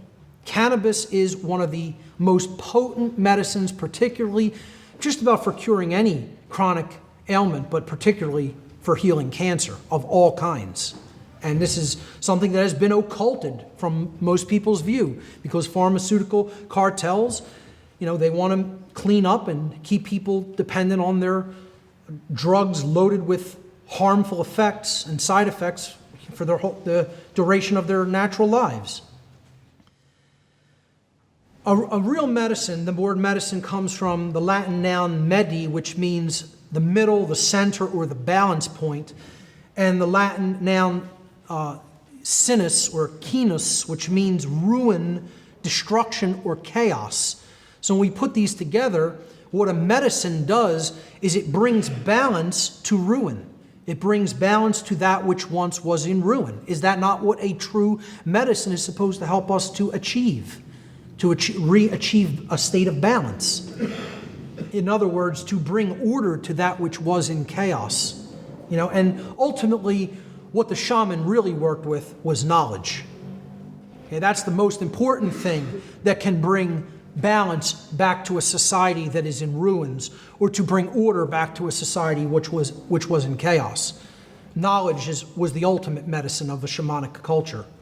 Which brings me to the point, and this is going to be a pretty controversial point of view that I'm going to lay out here.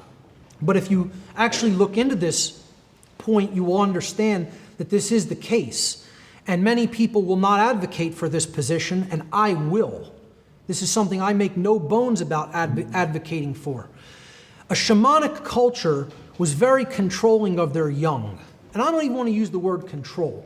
It was very strictly guiding of their young. Let's use that expression, okay?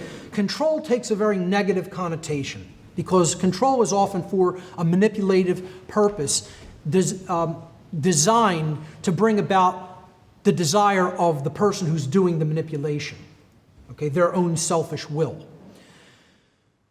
Shamanic education is something that I think people need to more deeply understand about what it was and how it was done. I talked about this a little bit at the end of my last seminar, and started to talk about it at the end of the last time I was in Connecticut last year in the question and answer session.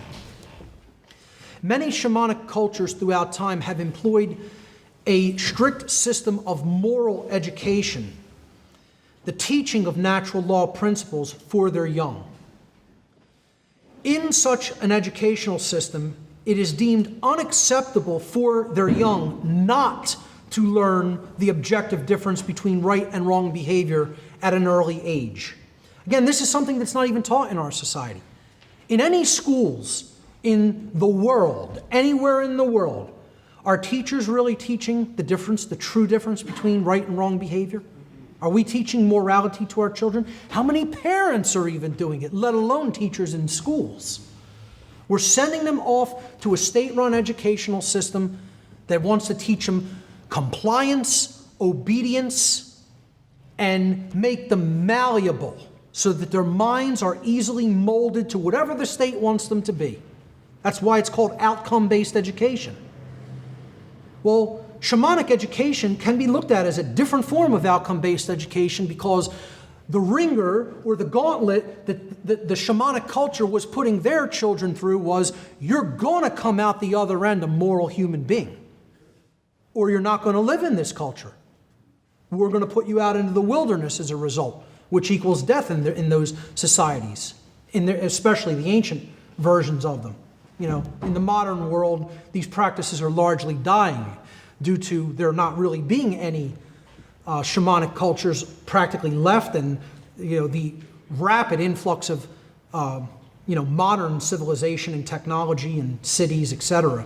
are wiping out these old shamanic cultures, the very few that are still left in very remote regions, pretty much only in South America and Africa, and certain isolated places in Asia. So the small percentage of those children who proved unable or unwilling to learn such moral sensibilities during their childhood may have often been ostracized from the shamanic culture upon reaching adulthood. They were recognized as the psychopathic, primarily psychopathic beings within that culture, and the shamanic culture would not tolerate their presence. They would just take them to the edge of the village, say, don't come back here. If you come back, it will be considered an act of aggression and you'll be dealt with. So the forest will deal with you. And that's it. And you're on your own, and if you can survive there, that's fine. But if not, don't bring your immoral presence back into our culture. And I advocate for this methodology. So such child-rearing methods, and again, this is because, I'm not saying you want to be a total domineering parent over your child. What I'm saying is, a child is literally like a blank hard drive. Literally. And it's a hard thing for people to swallow. They don't want to accept. We come in with some inherent capabilities into this reality. But largely, what we become in our adult years is the product of what goes into the individual during their childhood developmental years. And this is something that is highly unpopular for most people to hear, and they'll fight with it to their bitter death, not for it to be that way. Because they don't want the responsibility of having to program the young properly, to put the software into that hard drive, to lay down the operating system, to lay down the format, to lay down the operating system, and to lay down the good software without bugs into that mind. They don't want that. They think it's just magically going to work itself out, or they could turn the child over to the state, or God forbid, even worse, the television, and magically they'll grow up fine. Well, it doesn't work that way, folks. And that's part of the problem of this whole society, is we largely have a society of abandoned children running around this planet that didn't have a moral upbringing by their parents. I know I didn't. That's what led me into the dark occult. I was an ignorant child, thinking I knew what was really going on in this world. That's what pushed me right into the arms of Satanism. Because I didn't receive a moral upbringing at all. Everybody can say to an extent, our parents tried to get us to be good people. It's not good enough. Doesn't cut it. Sorry to burst your bubble. Get as offended as you want. If parents can't definitively teach objective knowledge of what is right and what is wrong to their young, there is absolutely no possibility of that child truly growing up as a true moral being. I didn't receive that information, that knowledge from my parents, my grandparents, or anybody else in my family. I received it from strangers who cared enough to either talk about that knowledge, record it in video presentations, record it in audio presentations, or write it down in books. And that's who raised me. Strangers raised me. No one in my family. And that's largely the case in most people's family. Those who do have family members who truly raise them are blessed individuals. And be thankful for those individuals in your life. What the shamanic culture, just to wrap up this slide, such child-rearing methods are one of the many reasons that shamanic cultures often display extremely low incidences of crime and mental illness compared with other cultures. They knew a simple principle.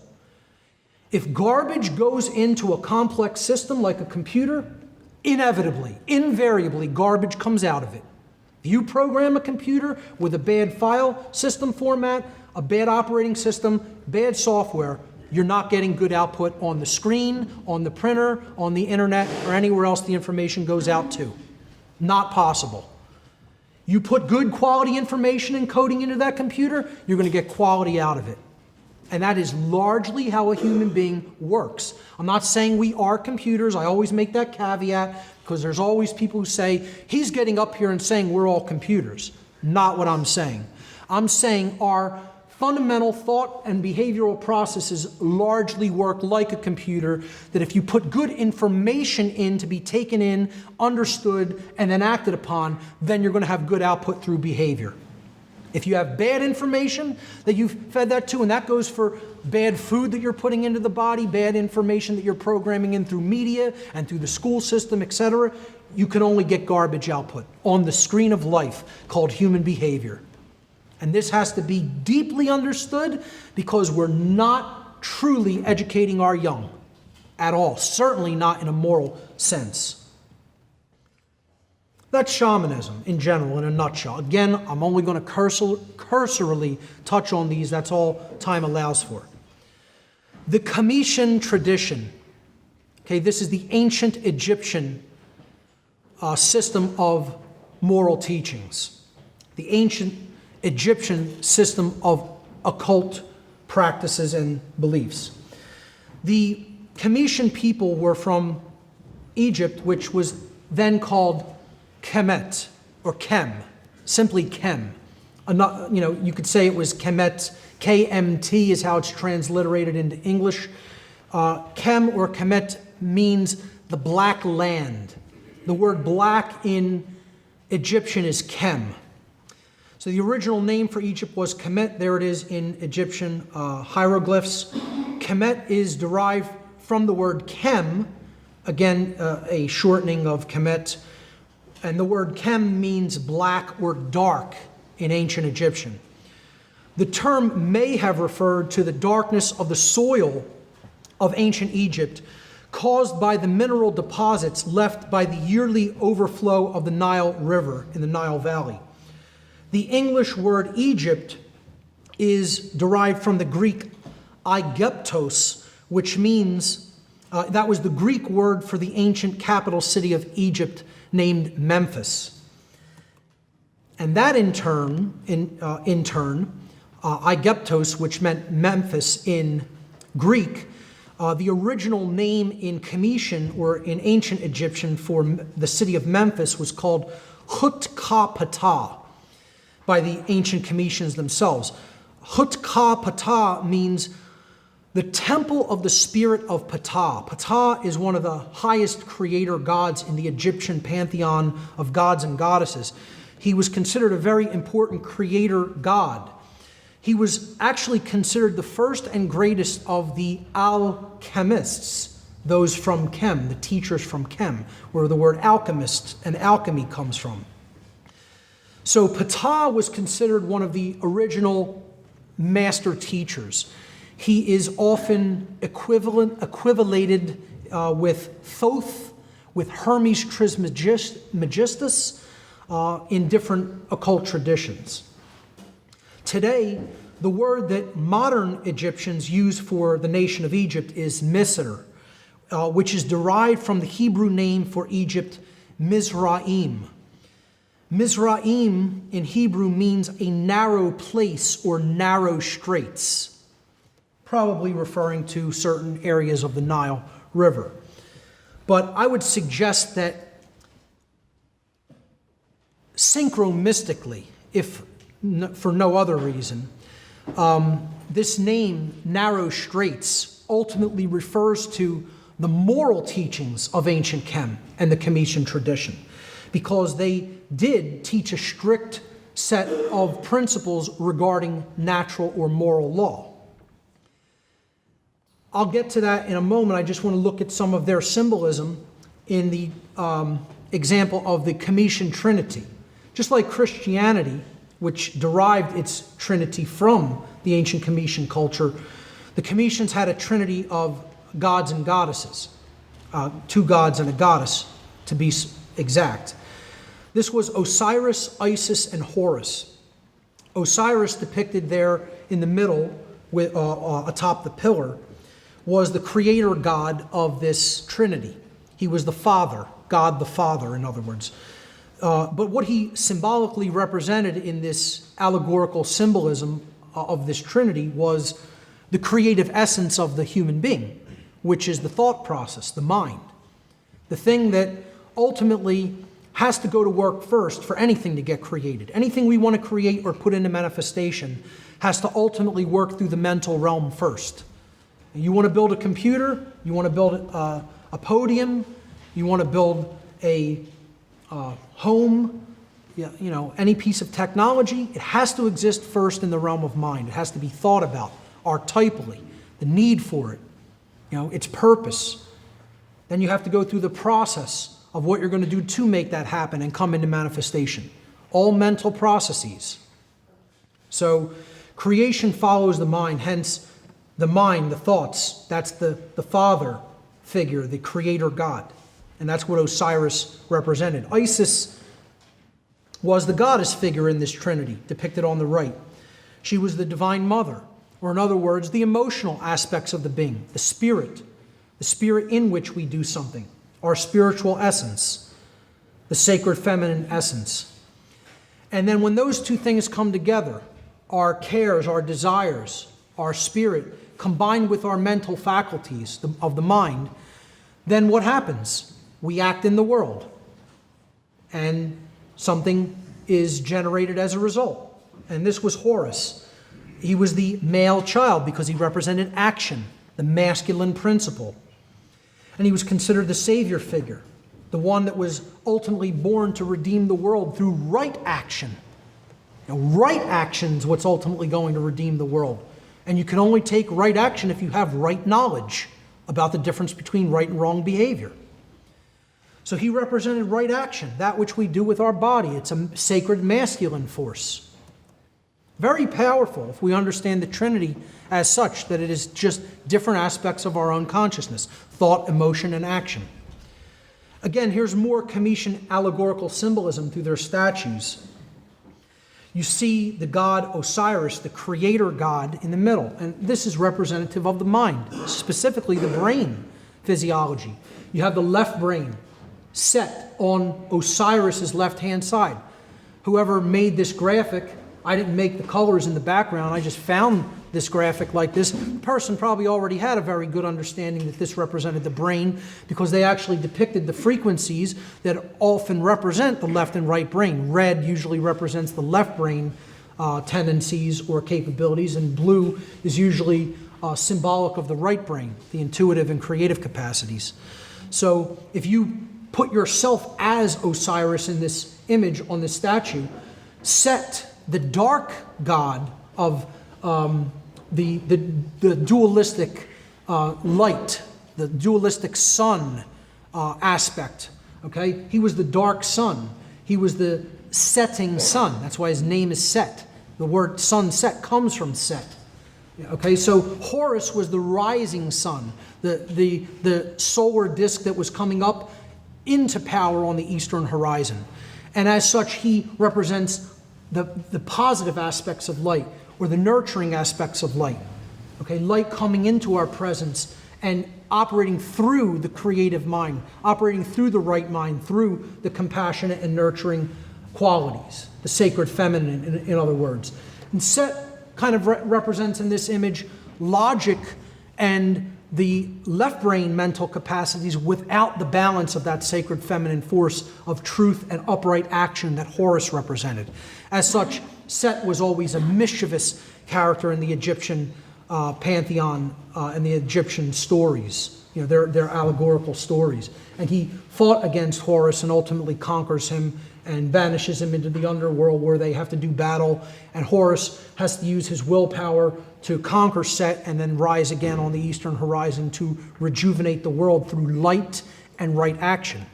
It's an allegory about knowledge and how knowledge can be used for good or ill. And if you use just pure intellect without the balance of the right brain, morality and compassion, then you're going toward a dark path. The Egyptians had no word for death, but in the Comitian tradition, during the direction that the setting sun was setting over the western horizon, they called, if you had passed on into the next realm, they called it westing. Moving to the west was their term for death. That's it. And again, that's the opposite direction of the rising sun. It's going into a place of darkness and a place of the unknown. And we'll look at that when we look at Freemasonic symbolism a little bit later. Another aspect of the Comitian tradition was the goddess Ma'at, perhaps one of the most powerful allegorical representations was Ma'at. There was no higher god or goddess than Ma'at, because she represented natural law itself. She was the law. Okay? So the goddess Ma'at represented truth, law, and justice among the Comitian people. The purpose of coming into harmony with the teachings of Ma'at, this mother goddess figure, was to learn how to avoid self-inflicted chaos by learning the laws of morality, and thus not generating chaos for yourself by choosing wrong action. And the society would thus not generate social chaos by choosing wrong action in the aggregate as a whole culture. They would definitively, objectively know the difference between right and wrong behavior as a whole, and therefore they would embrace Ma'at and not go into a state of self-inflicted chaos. The Comitians taught what is known as the negative confessions of Ma'at. I call these apophatic confessions, coming from the Greek term apophasis, which means to say that which something is not. To say that which something definitively is not and has nothing to do with and is nothing like. That's the process of apophasis. You're going to say, well, if I want to describe right action, what do I want to really convey about it? I want to say it is the opposite of action that is employed toward a harmful end. It does not create harm to another being when I take that action. That's an apophatic definition of what a right is. Okay? So there was a whole laundry list of apophatic confessions, or in other words, things that you had to say in the afterlife realm to this goddess when you went into the realm of judgment upon dying, that you did not do. She didn't want to know what your works were. She wanted to know what your works were not. So she wanted to look at, here's all the harmful things you could do in a life. I won't read them all. It's a whole, huge, again, list of things. But she wanted to know, did you not engage in these things? And if you did not engage in these things, then I can say you truly were a good being. You truly understood the difference between right and wrong because you didn't do any of these wrong behaviors. Okay, this is what people want to make constant justifications for, and say, oh, we don't need to know the real definitive difference between right and wrong. We could just listen to somebody else or, do what they're telling us to do and take it on faith. To really know natural law is to know what actions we do not have a right to do because taking them is harming another being or their property, their rightful property. So what I would say in my analysis of Comitian philosophy, particularly when it came to their apophatic sense of morality, is this was the real narrow straits that we're talking about. It was a very narrow pathway that they defined morality to be. And in the story, in the allegorical story of the afterlife, when you went into the hall or chamber of Ma'at, the god Anubis would take the initiate or the dead being's heart, and they would weigh it on Ma'at's scale. And this represented, did they have a light heart? Did they truly understand the difference between right and wrong? Did they try to live that way all the time? Did they not make excuses and justifications? And she would put this feather depicted in her headband there, a blue feather on the other end of the scale. And if the heart outweighed the feather, that meant that the person really did not have a true understanding of morality, and their soul would kind of be recycled and have to go back and learn more spiritual lessons in another life. And if it did weigh either the same or, not outweigh the feather, then the allegorical story was that the being had become a being of light through their knowledge of the difference between right and wrong. And allegorically, the Comitians taught that then that being would be able to go to a different star system or actually become a star and shine their light to other civilizations. A very beautiful symbolic allegory dealing with morality, specifically an apophatic variant of moral teachings. One other piece of symbolism that I used as the cover image for this seminar was the Great Sphinx of Egypt. who I call the guardian of the mysteries, and many other occultists have referred to as the guardian of the mysteries. Again, some people think that this was originally the image of the original alchemist Ptah, possibly having changed over the years, the visage possibly being weathered away by different natural forces, particularly water. A lot of revisionist Egyptologists and revisionist historians have clearly demonstrated that there were deluges and floodwaters in that part of the world over 10,000 years ago, 11,000 years ago, and the Sphinx's weathering is clearly water-derived. But it looks like the face has been redone on the Sphinx to represent a modern zodiacal reference of Leo combined with Virgo, the feminine visage of this great Sphinx. Also, you could look at that as representing the feminine aspect of natural law. So really what we're looking at here is a zodiac in stone representing the rising of the sun during the spring equinox at approximately 12,000 or so years ago. Let's look at the tradition of alchemy, the occult tradition known as alchemy. Again, this came out of the Egyptian tradition. So it's going to have a lot of similar teachings regarding morality. And ultimately, that's what, again, to reemphasize, it's what all these traditions were about, teaching morality to their adherents, teaching the difference between right and wrong, and teaching how natural law operates so we could transform from a being that is in ignorance of that knowledge to a being that is actually enlightened to that knowledge and then could practically put that knowledge into work in real life. So, I call this section Alchemy Out of Darkness and Into Light. Alchemy literally means from chem. Al is a prefix that means from or related to or out of. And then chem, of course, meant black in ancient Egyptian and was often the name used for Egypt. So it was from darkness, out of darkness.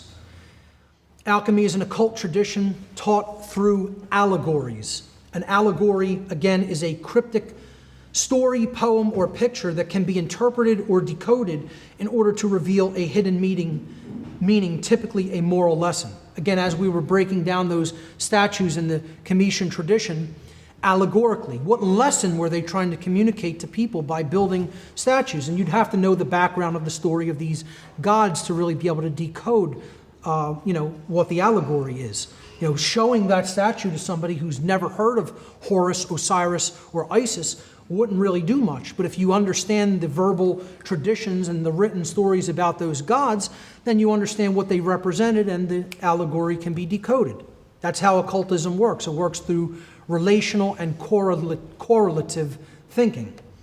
So the alchemy is taught through allegory, through symbols and allegory, as many occult traditions are.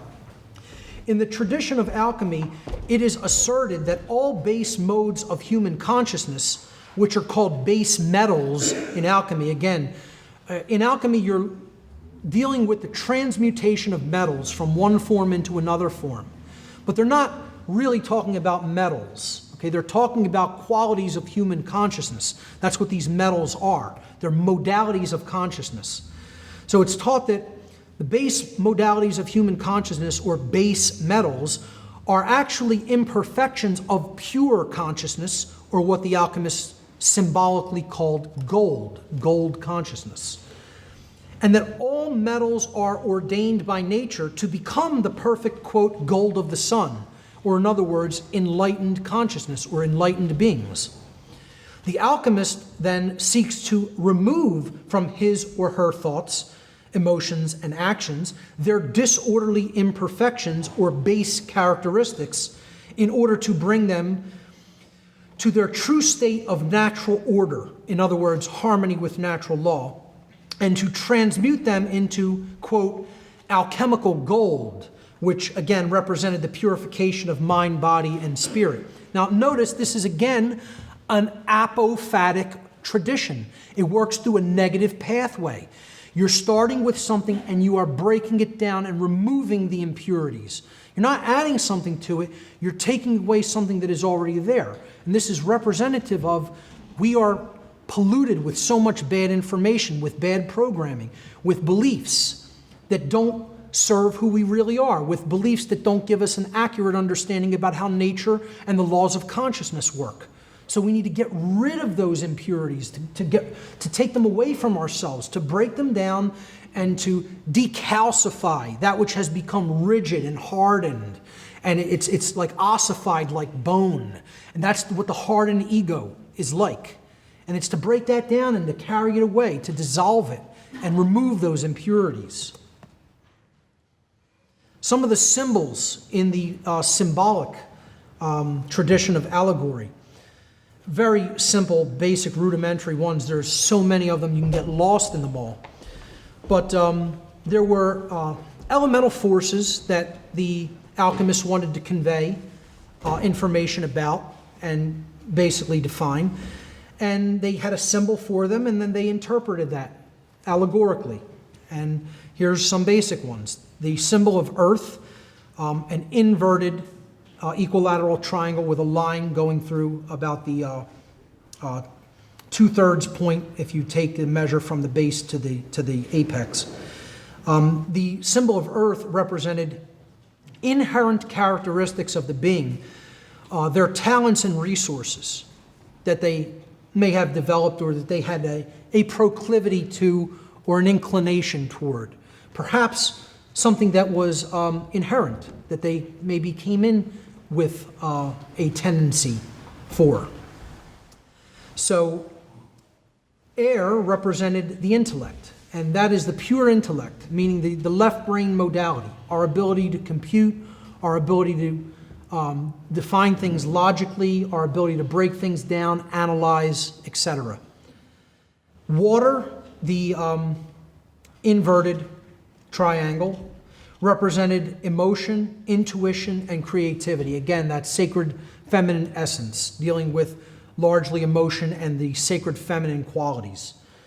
And then fire, an upward pointing triangle. Again, we've seen that inverted triangle in water representing the chalice, called the chalice in many older symbolic traditions. And the element of fire in alchemy was the upright pointing triangle, which represented the blade, or again, a rudimentary masculine phallic symbol representing action, willpower, and courage. Okay, the actual ability to create change within oneself and to go out and create change in the world.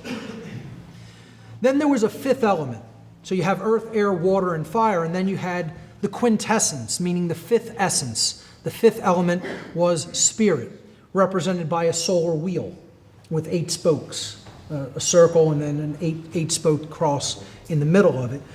This represented the divine spark or the divine essence within all of us. You know, the essence of the source, or the creator, the underlying intelligence in nature, which is ultimately present in everything within nature, including us. Alchemists speak of something called prima materia, or starting matter. Starting substance is what prima materia was. Again, the starting substance is the human being that needs to be purified, that needs the impurities removed from them so that they can come to a more clear and accurate and de-occulted understanding of the laws of nature. The starting substance, or prima materia, is used at the inception of the alchemical work, the beginning. Silver is considered to be one of the starting substances. There are others, but silver is one of the main sources of prima materia in alchemy. The alchemical symbol for silver is the moon, or is associated with the moon.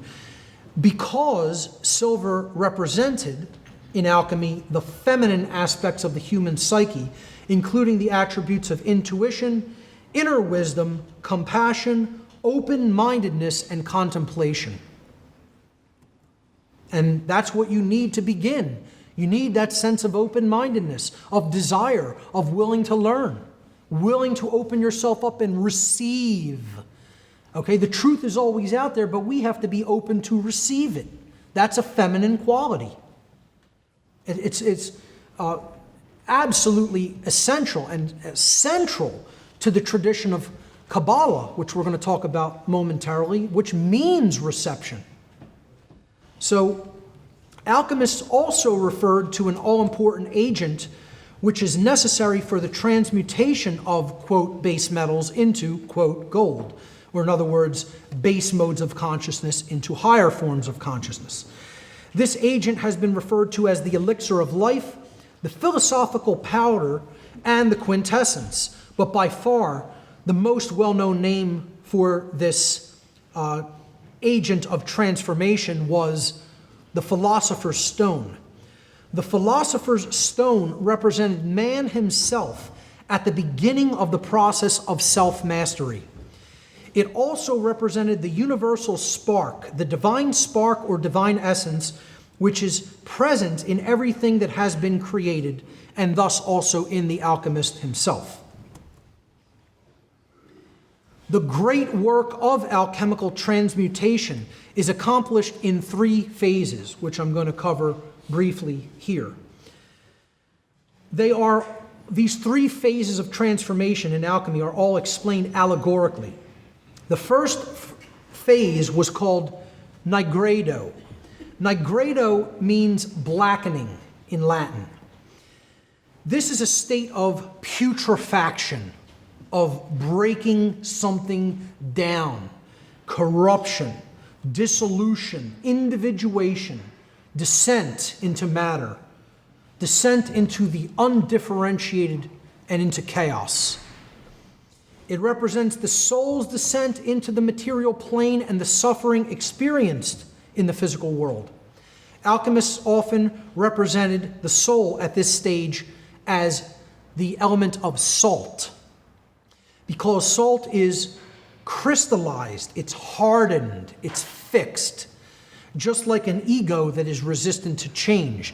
And I would suggest this is the state the world is in.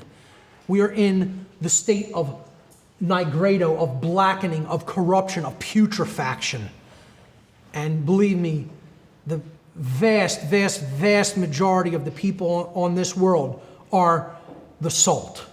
And I don't mean salt of the earth in the good way. They're crystallized, they're hardened, they're resistant to change, and they need to be dissolved and broken down mentally, emotionally, spiritually. The second phase of alchemical transformation is albedo, which means whitening. Albedo represents the process of spiritual purification, the burning out of impurities from the salt or hardened ego. The salt in this step is reduced into quicksilver or mercury, which represents fluidity, and the process of rapid mental, emotional, and spiritual change, and the strengthening of the sacred feminine essence, leading to the engagement of the imagination. The only substance, the only essence from which the elixir of life or the awakened or enlightened mind can then be made. This is why the dark occult want to stamp out the human imagination, because they don't want the process of transformation to happen in our species. You know, this step is about when people start to learn the truth and are accepting of it.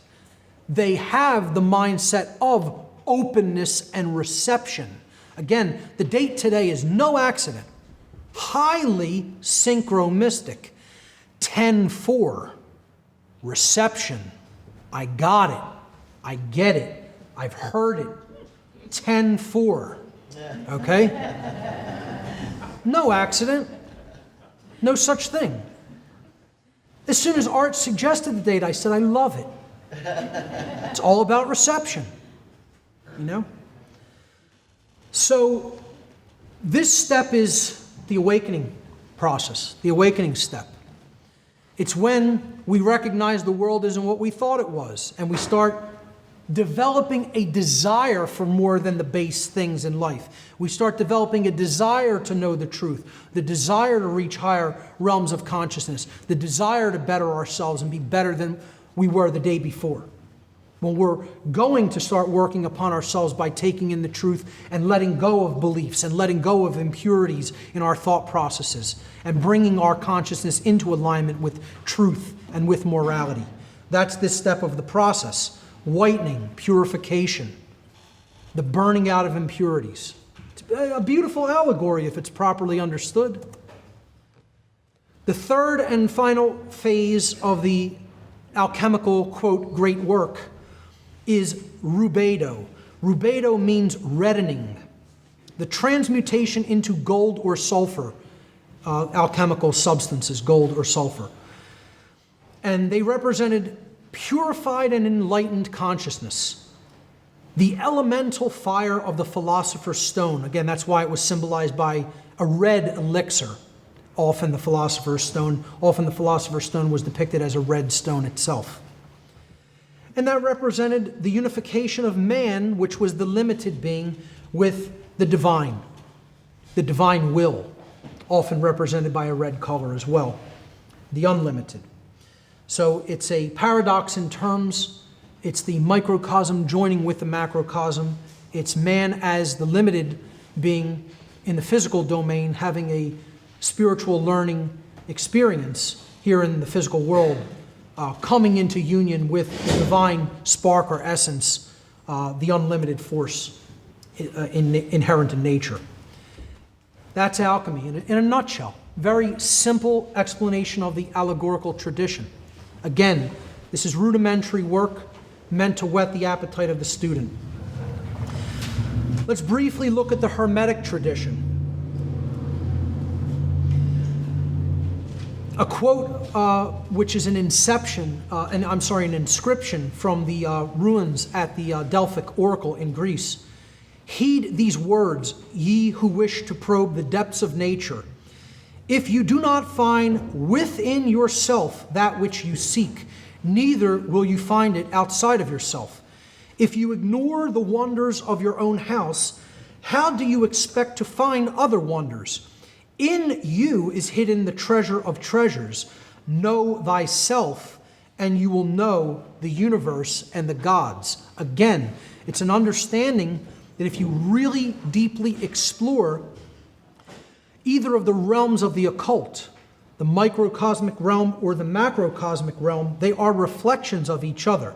This is the correspondence principle at work. To know the self is to know the universe. To know the universe is to know the self. It's to understand the dynamic interplay between free will and natural law, a theme that comes up over and over and over again in occult traditions and teachings. And again, the Hermetic tradition was also a growing out of, a continuation of the Cometian tradition that was practiced in, again, later Egypt and then was passed into Greece.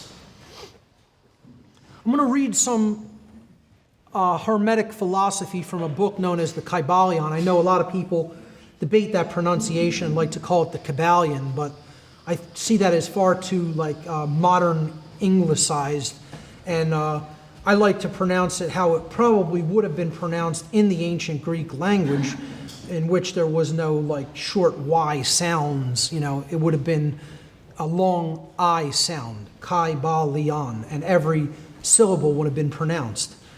Again, people can debate that. It's kind of a splitting of hairs, but I prefer what would have been closer to the ancient pronunciation. The Kybalion states, there is no portion of the occult teachings possessed by the world which have been so closely guarded as the fragments of the Hermetic teachings which have come down to us over the tens of centuries which have elapsed since the lifetime of its great founder, Hermes Trismegistus, the, quote, scribe of the gods, again, Thoth in the Egyptian tradition, Hermes in the Greek tradition. In the Hermetic tradition, he was known as Hermes Trismegistus, the thrice great one. Trismegistus means great 3 times over, or thrice great.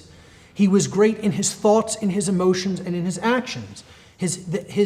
aspects of his consciousness were unified. Some people look at, he was the original alchemist in the Cometian tradition, the creator god Ptah. Okay? So, Hermes Trismegistus, the quote, scribe of the gods, who dwelt in old Egypt in the days when the present race of men was in its infancy. And I would agree with that. Hermes was and is the great central sun of occultism, whose rays have served to illumine the countless teachings which have been promulgated since his time. All the fundamental and basic teachings embedded in the esoteric teachings of every race may be traced back to Hermes Trismegistus. Even the most ancient teachings of India, he's referring to the Vedas here, undoubtedly have their roots in the ancient Hermetic teachings. So the person who wrote the Kybalion, or the group of people who wrote the Kybalion, are stating that it is their belief that the Hermetic teachings are the roots of modern occultism. I tend to look at ancient Cometian philosophy as being even older than even the Hermetic tradition, and perhaps shamanism being even more than that. In this section, I'm going to go for about another 15 minutes, and then we're going to break for lunch. More from the Kybalion. The life work of Hermes seems to have been in the direction of planting the great seed truth which has grown and blossomed in so many strange forms, rather than to establish a school of philosophy which would dominate the world's thought. Again, he's trying to make it clear that the Hermetic tradition was a collection of teachings, a body of knowledge, not one specific dogmatic religion or one set of teaching. But nevertheless, the original truths taught by Hermes have been kept intact in their original purity by a few men in each age who, refusing great numbers of half-developed students and followers, followed the Hermetic custom and reserved their truth for the few who were ready to comprehend and master it. They're describing occultism. They hid the truth from those who did not really want it, or they knew would not use it wisely. In other words, their motto or their dictate was no pearls before swine. Okay? I see it as kind of an elitist ideology, and I'll tell you why I don't necessarily agree with it. They're going to talk about the people who didn't agree with this approach. In the modern day, I'm certainly one of them. Now, perhaps in those times things would have been different, but I'll tell you what, with the world on the brink of collapse and chaos the way it is now, the likes of which humanity may never have seen, the likes of the kind of chaos we're likely to see in our lifetimes possibly, I don't even think some of the old Hermetic teachers would have advocated secrecy in today's world. They would have advocated taking this knowledge and propagating it as widely and as freely as possible. At least I hope so. I hope they would have taken that position.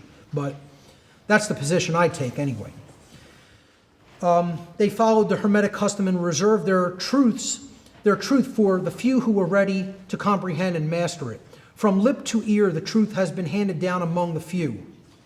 There have always been a few initiates in each generation in the various lands of the earth who kept alive the sacred flame of the Hermetic teachings, and such have always been willing to use their lamps to relight the lesser lamps of the outside world, when the light of truth grew dim and became clouded by reason of neglect, and when the wicks became clogged with foreign matter.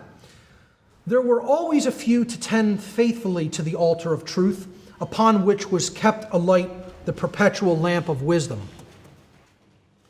These men have never sought popular approval, nor numbers of followers. They are indifferent to these things, for they know how few there are in each generation who are ready for the truth, or who would recognize it if it were presented to them. Now, I don't make any bones about that. Yeah, there's few people who are very prepared and ready to receive truth, and if it's presented to them, they're going to accept it readily. Few people are already prepared through knowledge and open-mindedness and humbleness enough to simply open up their mind and heart and receive truth. Not in this world. I know that's not how it happened for me. I suffered beating the red-hot sword with the iron hammer. in a forge of suffering. That's what got me to finally wake up and break my ego down. You know, hardcore fire of purification did it for me. But, you know, I speak this information to try to explain to people you don't have to go through that process. If you will listen to wisdom and truth, then you don't have to go through that deep level of suffering. But most people seem to want it. To go back to this quote, these teachers reserved the, quote, strong meat for men, while others furnished the, quote, milk for babes. They reserve their pearls of wisdom for the few elect who recognize their value and who wear them in their crowns instead of casting them before the materialistic, vulgar swine who would trample those teachings in the mud and mix them with their disgusting mental food. But still these men have never forgotten or overlooked the original teachings of Hermes regarding the passing on of the words of truth to those ready to receive it. Their customary attitude has always been strictly in accordance with the other Hermetic aphorism, quote, the lips of wisdom are closed except to the ears of understanding. Now, people could say, well, I have stated in the past, I'm putting out my work for the people who are ready to become teachers themselves, and they are ready to receive it. I've made no bones about the fact I can't make anybody take this information if they don't want to hear it, or if they're not interested. If that desire, that I symbolically represent by this orange color throughout this presentation, that sacred desire force that operates to take the person up out of the base instincts and just living, for this see the world, what you see is what you get type thing, never penetrating the surface, never looking any deeper, never going into the deeper realms of the human subconscious and the human mind, then I can't make them look at that. There's no way to make somebody do that work because that's internal work that has to be done upon themselves. I can only act as an assistant to that process of transformation through providing some information and some support. But I don't agree with this elitist attitude of don't put the information out there because these people don't want to hear it, which seems to be the spirit in which this is said. Okay, I take the approach again of egalitarian aspect or egalitarian mentality on two fronts. One, when it comes to all of our natural rights, we are equal under that law, under that natural law. And two, I believe in egalitarianism when it comes to information being presented, information which we need, vital information which we need to make truly informed decisions in life. That information should be provided freely and openly. So I don't agree with this Hermetist's attitude of don't cast pearls before swine. I'm going to speak information to everybody. Who's ready to take it will take it, and that will be their karmic choice and consequence. And who ignores it will do so at their own peril. There are those who have criticized this attitude of the Hermetists and who have claimed that they did not manifest the proper spirit in their policy of seclusion and reticence, and I would be one of those, and still am. Regardless of the statement that comes after it, I still say I criticize that attitude and spirit. But a moment's glance back over the pages of history will show the wisdom of the, quote, masters who knew the folly of attempting to teach the world that which it was neither ready or willing to receive. I don't think we have a choice now, folks. We're on the precipice of ruin, and it needs to be taught now regardless of who wants to hear it or receive it. At least all we can do is put it out there. Again, it's someone else's karma, it's humanity's karma, whether they will receive it or not. The Hermetists have never sought to be martyrs and have instead sat silently aside with a pitying smile on their closed lips while the, quote, heathen raged noisily about them in their customary amusement of putting to death and torture the honest but misguided enthusiast who imagined that they could force upon a race of barbarians the truth capable of being understood only by the elect who had advanced along the path. Okay, I think you can hear the kind of elitist attitude or spirit embedded in this, but I do also understand what they're saying. At certain times in history, you would have been tortured for presenting some of these truths about the reality of our world. And so then some Hermeticists took this approach of just keep your mouth closed and let the people who don't want to receive this suffer. Again, I personally do criticize that attitude, particularly in the world today. Maybe if more people would have stepped up, taught this to more people, and they would have gained the courage to teach it to a wider audience, we wouldn't have gone down the path we did as a species, namely into slavery. Another big aspect of the Hermetic principles, again taught in this great little book, the Kybalion, which I highly recommend everybody to read, about the Hermetic philosophy of ancient Egypt and Greece. What time do we have? How much time do we have? 7 minutes. About 7 minutes? Okay, thank you. The Hermeticists taught 7 basic overarching operating principles in nature. The principle of mentalism, which essentially I've already covered, that it states anything that is going to be manifested in reality must first exist in the realm of mind. As a matter of fact, all of nature is ultimately a mental construct at the deepest level, and matter is a construct for experience and growth in consciousness. As such, is solidity, is matter truly physically real? It is a quantum fluctuation in the vacuum. It's a holographic quantum experience that is necessary for growth and development of consciousness. So, that doesn't mean I go into the full right brain imbalance mode that many New Agers and religionists take, that this is all an inferior realm matter is, and we shouldn't try to act and create any real world change here. No, that's not a state of balance, that's right brain imbalance. Balance means you have your head in the cosmos, meaning you are at a higher level of consciousness in how you're operating, and you understand that matter may be a constructural thing to provide learning for the soul, but you have your feet firmly planted on the ground, anchored in the real world, taking real world action to better yourself and to help better others. So that's the principle of mentalism. Correspondence is the aphorism of as above, so below, or as within, so without.